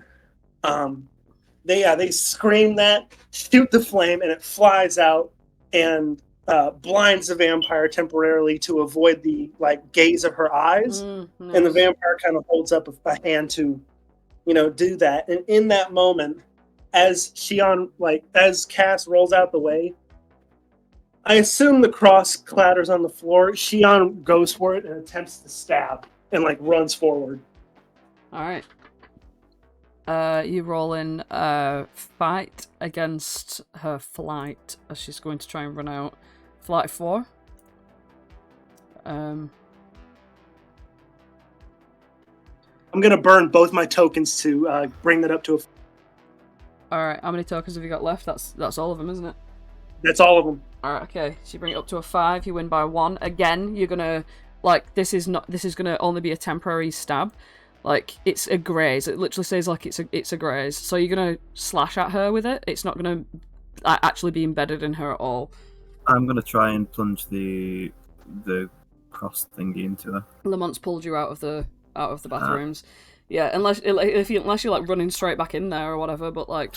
Well, I don't see why we wouldn't press this. Yeah, sure. If you want to, that's up to you. She's just like, no, Lamont, we need to do this now, and then runs right back in. With the tent pole. Yeah. She's got the cross. All right. Fight against flight. Beat a 6. Okay. I can beat a 6. No, I can't. Oh yeah, I can. I've got 2 adversity points. 6. All right. So Xian and Cassandra have used up all the tokens, right? Yeah. And so has Lamont. Right. Okay. So you get it up to a 6. It's equal. Oh no, he can't because she's defending. If the defender's roll is equal, then she's gonna be able to be defended. Oh, okay. Then I don't use my adversity points because it wouldn't work. Right. Okay. So yeah. So it's greater then. So yeah. Either one's gonna be the same outcome. So you come running at her with this fucking sharpened cross, and she just, like leaps over Xian, like sort of jumps over her head, and like barrels away, like out of the bathrooms, out into the fucking crowd of people. She's literally like darting through everybody, to try and run away. You see her just Chasing after. Yeah, you see her make for the fucking arcade area. Like she's running like fucking animalistic too, like really fucking as she goes. And like the girl's like, "Oh my god, what's with her?" sort of thing. But Cassandra's gonna chase after. Yeah. Let's have flight, and then all 3 of you do flights to chase her. We'll see you. Ooh, it's a 1. So yeah, Well, you're all that's yeah, higher than all. you're all gonna fucking tackle this bitch. Yeah. Just maybe. Oh, Cass! Right, okay, right, okay, you all, like, get a hand on her, but it's Cass who gets full narrative control, and that success is massive. So because it's an 18, it's greater than 10 or more, you have full control over the entire narrative and what the vampire does in response and how ineffective that response is. If you wanted to kill her right now, you could. Okay. Right, so we all go chasing after her, and she like tries to do this this sort of side step, but she didn't notice Xian was there, and Xian sort of like punches her a little bit, and then fucking Lamont comes in, sort of knocks her to the ground. Oh, but she's trying to scuttle away. She's like really quickly crawling back, but Cassandra just sort of puts her foot on the vampire's head, and as the vampire sort of looks stunned, she's like she's got the foot over her eyes, she can't see what's going on, she's trying to wiggle her way out. Cassandra just sort of slams down, puts the cross right into her heart. Ooh. And she just probably. Fucking hellfire. Like, everybody in the whole entire bowling alley is staring at this situation as you're all like a fucking dust cloud of fighting, and then like as it all dissipates in you, there's this fucking cross standing upright out of the chest of this girl, and Cassandra like breathing over her like everyone looks around like stunned for a second, and they all start fucking screaming. They're all screaming, running around like like the girls are like running and hiding behind the jocks. The jocks are like, whoa, what's going on? Sort of thing. I'm like trying to like fucking thing, like everyone's going insane, like they're all panicking. It's literally like when 11 fucking punches that bitch. She went like, like smacks that bitch with the fucking roller skate in season 4. Is Cassandra 11? Literally everybody is fucking like shook to the core. They're all scared. Like they don't know what the fuck's going on. I mean, what do you do to mitigate this? I leave. I just sort of put my sunglasses down, throw them on the floor, and just walk out. I mean, as you walk in, obviously the workers at the bowling alley are like standing there like, what the fuck? And they come over and they like put their hands on you and they're like, what? Like staring at, like they can't believe their eyes. And you see like one of them like sort of take a little walkie-talkie and he's just like security, and he's like trying to call for somebody. He's like, call the cops, and someone's like at the desk at the shoe desk, and he's just like, oh, and he like picks up a phone like, it like rings for a little bit, and nothing happens. It is like as this happens, yeah. Sorry. Yeah. As this happens, Xian's going to take her kitchen knife and cut the head off of the vampire. Whoa! Cover their face and run out the building with it. What the hell? They think that head is going to be evidence for Officer Michaels later on. Right. Okay. As well as the what? Okay. I think we're all confused. Okay. Okay. Jason. Jason did a Like Jason. the body wasn't going to be evidence in its own. Jason The head did is a attached Jason. What the hell?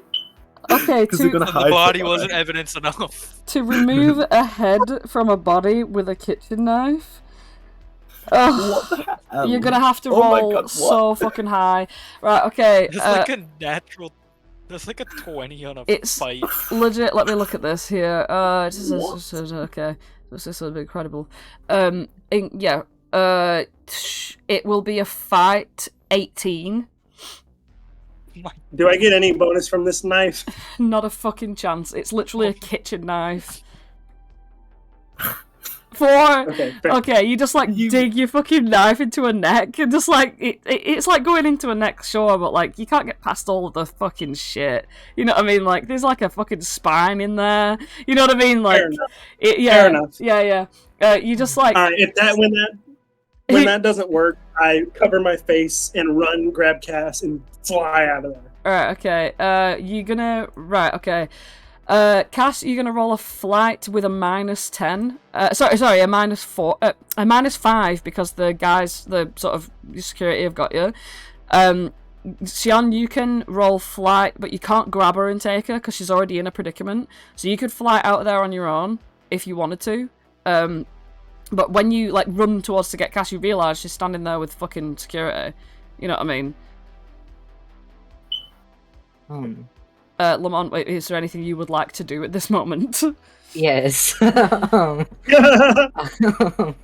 Lamont's gonna walk up and be like, no, you don't understand. Something really weird has been going on in this town. That girl, she murdered someone in the bathroom. She tried to kill Cass. Cass was just defending herself. You can look in the other room and see the body. They look fucking bewildered. I will give that charm snap to Lamont, and that DC is going to be a 13. Come on, big Got money. this. Whoa! Yes! One of the security, he like nods to the other one, and he like goes and he's like no funny business, alright, just show me. And you take him over to the fucking stall, and he opens it, and he's immediately like sickened. He's like, whoa. He turns around, he gives the other security guy a nod, and they all look at you as if to be like, what the fuck? Fade away to fucking Theo, Anya. You've made it down Poplar Court. Again, the trailer park people are like, what the fuck's going on? He's like, I like the trailer park people are just like there, like sitting out on little deck chairs smoking, and every single time something happens, they see it. Yeah, they are like bewildered, but it's like they just, you know, like those people who just there's always an observer trope character. It's just those. But you are luring this guy with the fucking my fucking violin.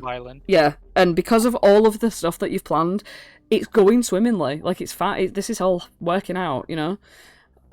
Juniper doesn't really even have to carry him. Like he's making his way. You get to the house. If at any point you want to like check with the walkie-talkies on how them guys are doing, then feel free. I do believe at this point, like Theo would have probably let people know that, you know. Yeah, well, as we're going down, Theo would have kept his hands on the Franken dude. Mm-hmm. Even though Juniper is more than strong enough, it's just a reassurance thing. He would have been walking. Plus, again, it's the visuals of like trailer park people watching.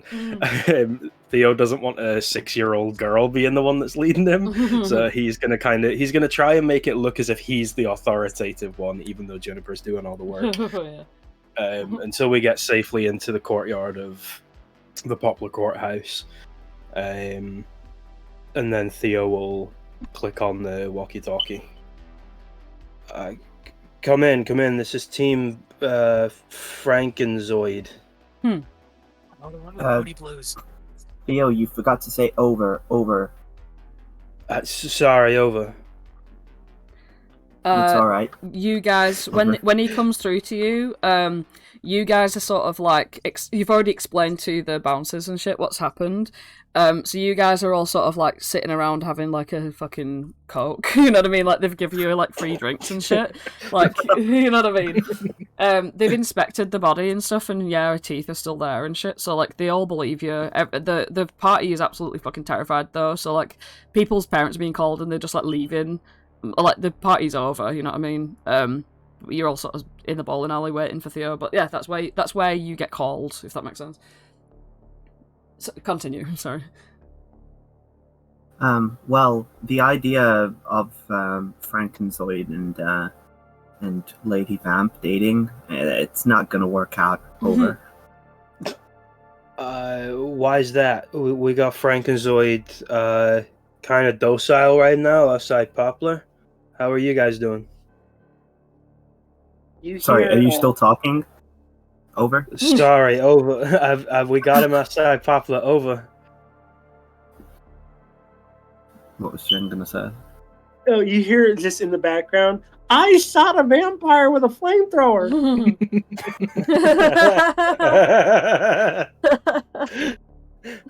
Oh yeah. Oh yeah, that's right. We kind of all teamed up, and well, let's just say Lady Vamp is a little bit heartbroken over.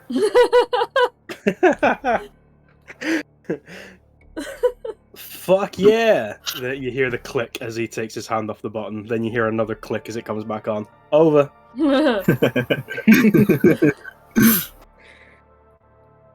All right. Well, is there anything you need from us? Over. We should be all fine, but right now we're just gonna try and find a way into the house. Anya's not really able to use her hands right now because she's keeping him happy with the violin. Should we all head your way? Are we just not doing the over thing now? Over. Over. Over for the time that I missed. Over. Yeah. I suppose we could meet you there after we figure this out, or you guys could come and help us break into the house again. Over. Right. Do you want us to come on over then? I mean, do you want us to? We'll be right over. I mean, we'll be right there. Out.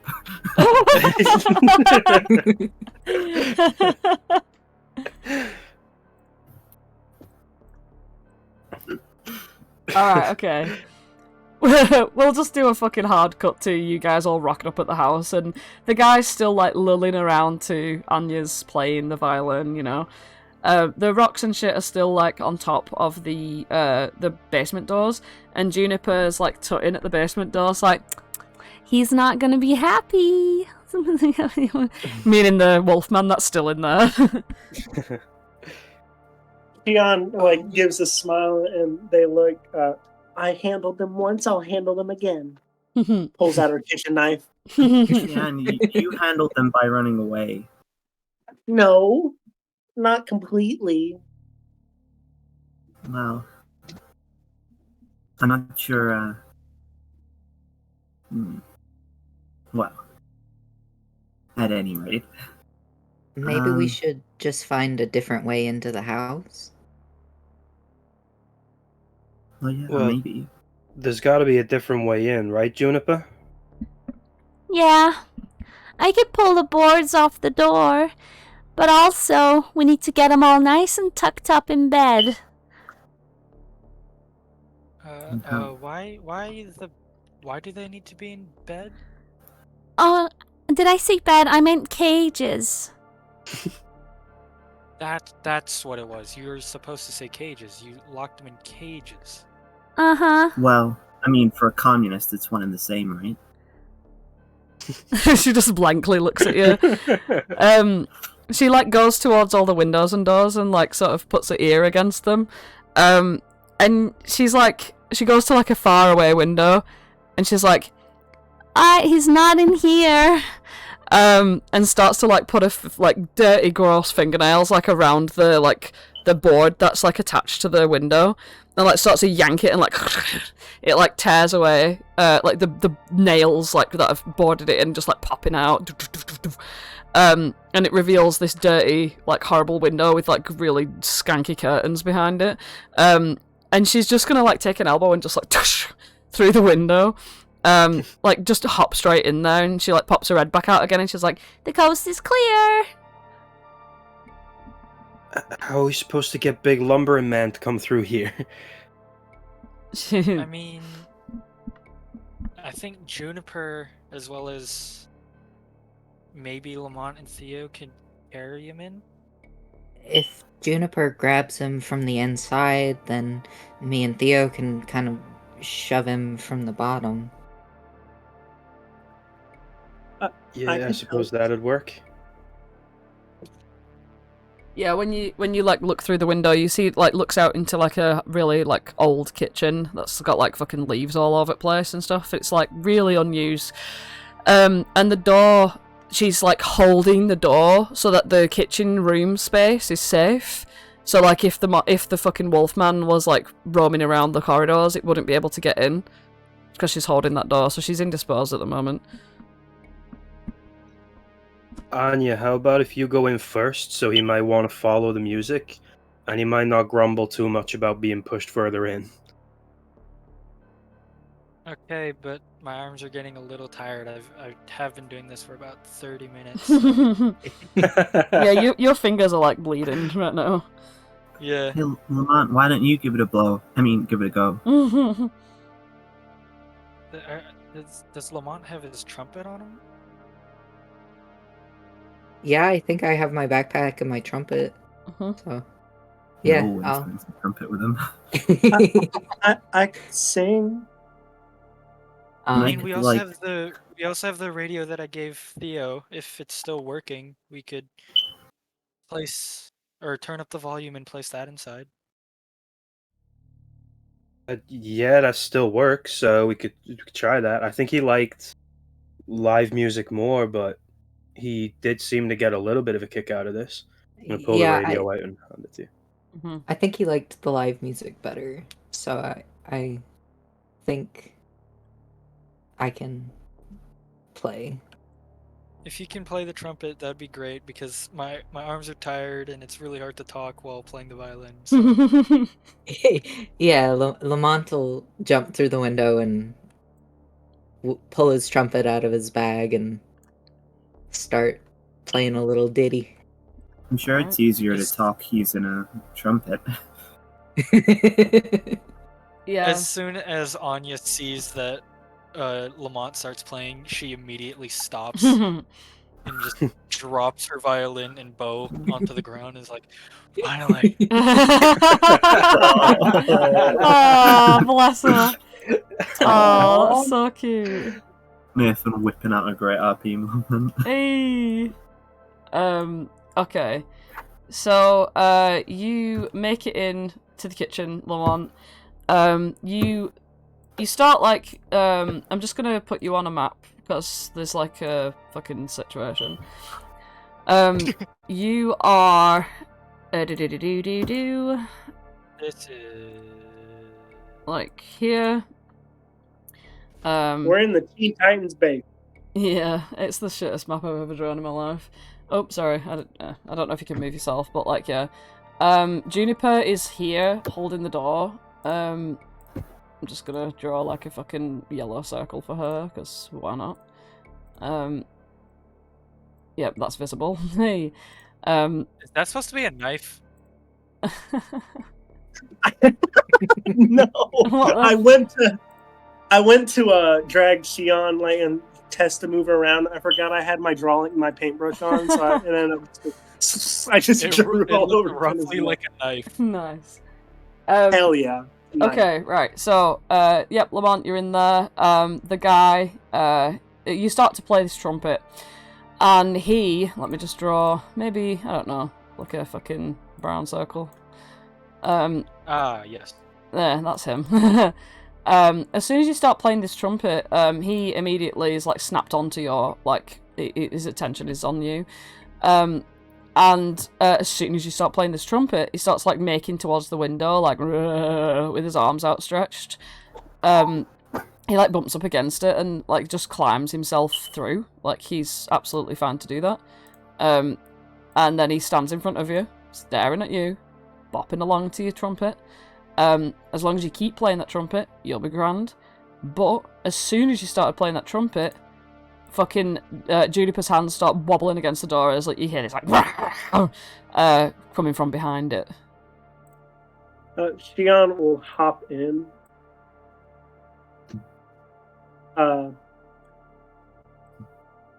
That's a great werewolf. That's the werewolf.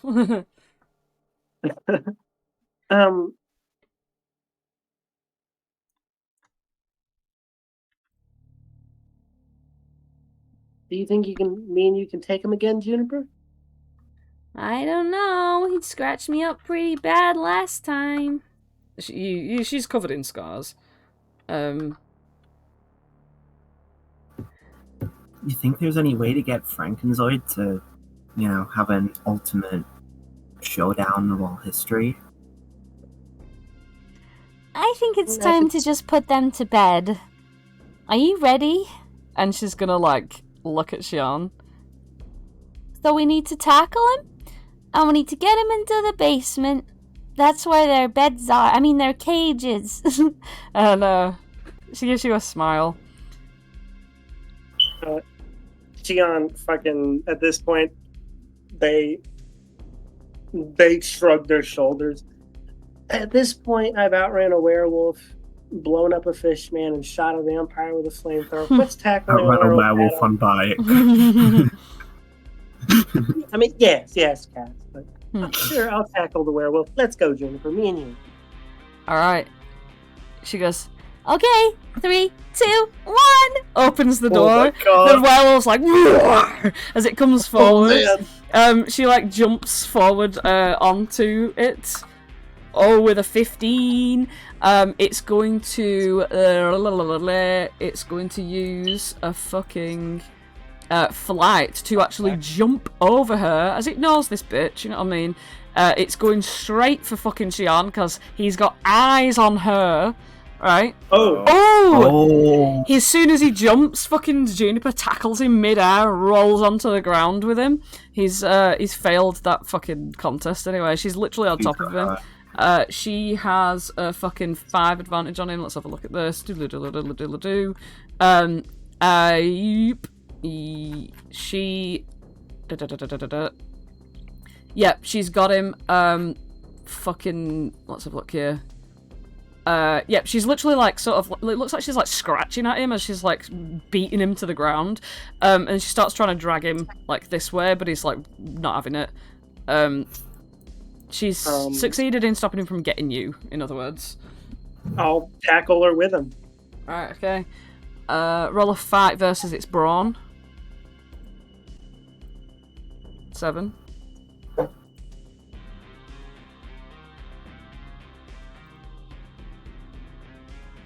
8. Nice, you get the upper hand. Yep, you've well, however you want to fucking do this. Basically, I'm gonna give you, because obviously he's already restrained, I'm gonna give you full narrative control of how you get the fucking werewolf down the stairs into the fucking basement and into his cage. Let's go. Alright, fuck yeah. Thank you for letting Xian get the rematch with the werewolf. Yeah. So Juniper is on top of this thing. And I'm gonna say the werewolf is still wrapped in the chains from the last fight. He hasn't gotten them off of him. Is that fair to say?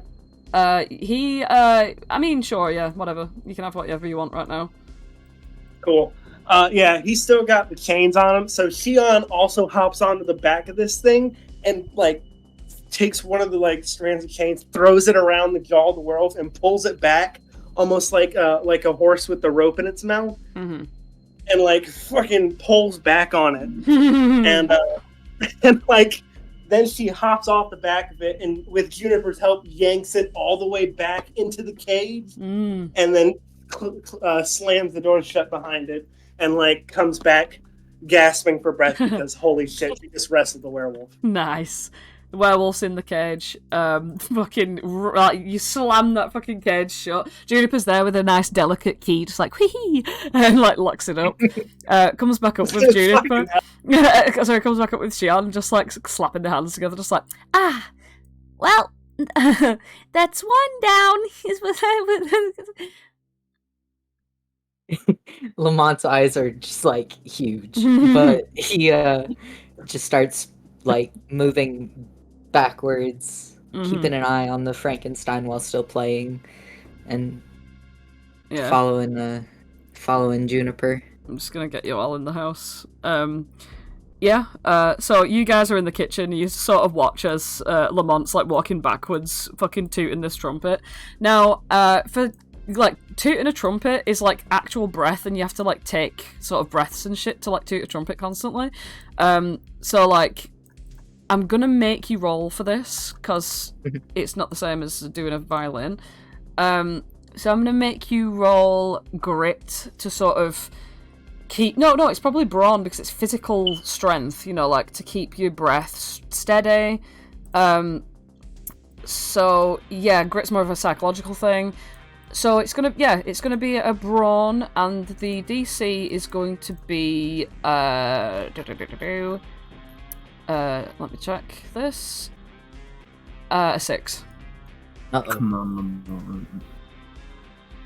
Whoa! Whoa! What an explosion! Okay, Lamont, you've got full narrative control as to how you fucking get this. Lure this. Pied Piper, if you will, this fucking guy back to the cage. Lamont knows that if he stops, it could be any one of his friends' life, and he is just playing like he has never played before. So he's barely taking breaths, honestly. He's just playing and playing and playing. And kind of getting lightheaded as he goes. Aww. And following Juniper as he walks backwards down into the basement, carefully, and letting Juniper lead him over to the cage, and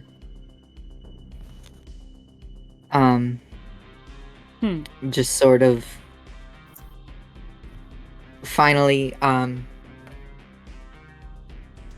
he gets it right in front of the cage and abruptly stops, takes a huge breath and goes, "Now." And Juniper goes directly behind it and just sort of shoves the Frankenstein's monster into the cage and latches the cage behind it. Nice. Alright. You're all sort of like down in the basement at this point. Like, you've got the both of them in the cages. And yeah, Juniper sort of comes up to you and she's like, Thank you so much. I would never be able to do this without you. I mean, well, taking care of them in here is okay because they can't escape, but, you know, when they could escape, then I can't be everywhere at once. I'd like to use my intuition to spend a vested token. What the hell is Juniper? well,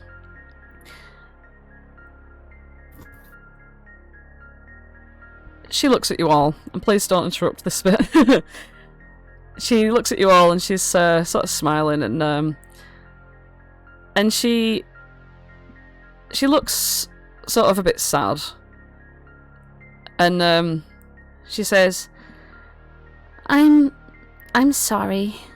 I'm really, really sorry for the ruse. I mean, if you'd have known the truth, I doubt you would have helped me.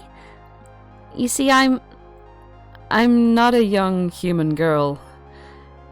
In fact, I'm almost 40 years old. No! And I'm not What? a human at all. My people are called the Throggerfell, and we have travelled here from a long way away. A very long, long way. The creature that you have helped me capture were prisoners, that is true. Each from a different race that exists far outside your solar system. When the Therinian, the one you call the werewolf, escaped his cell, he caused our ship to spin out of control, and your planet was the only habitable place we could reach.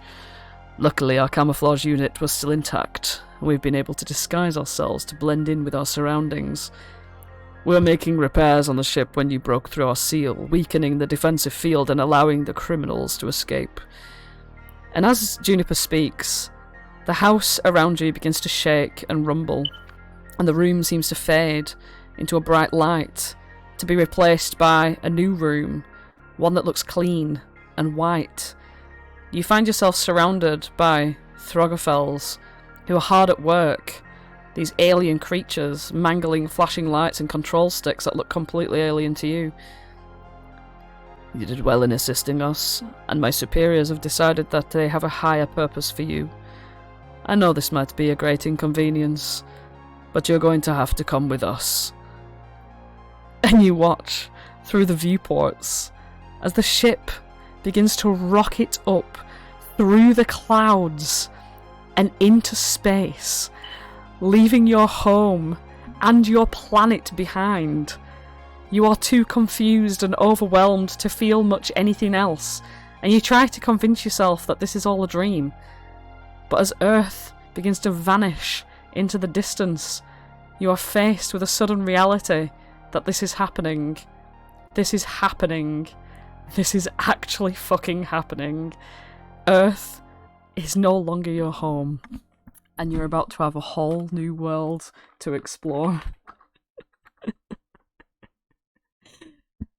What? What the fuck? And that is where we are going to end our fucking Kids on Bikes. No! I am not kidding. I am not kidding. It's literally That's how the fucking book ends. That's how the fucking book ends. That is how the fucking book ends. Well, we better be playing Teens in Space at some point.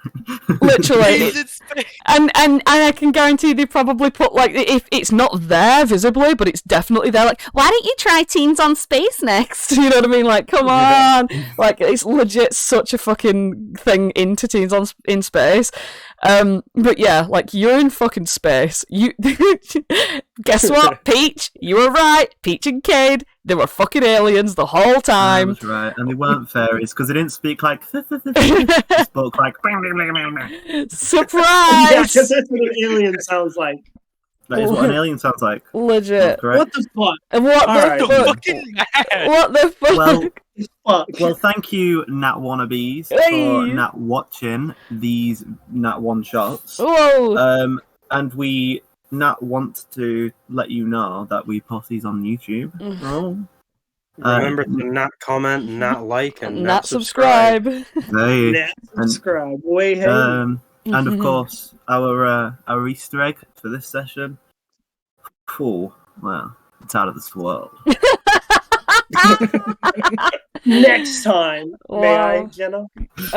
What for? It depends if it's set in stone. The sequel. The sequel? Oh, I don't know. I mean, like, I don't know. I don't know. Well, we'll figure that out. Xian gets a lightsaber. We'll figure that out. We'll figure that out. We'll figure that out for later.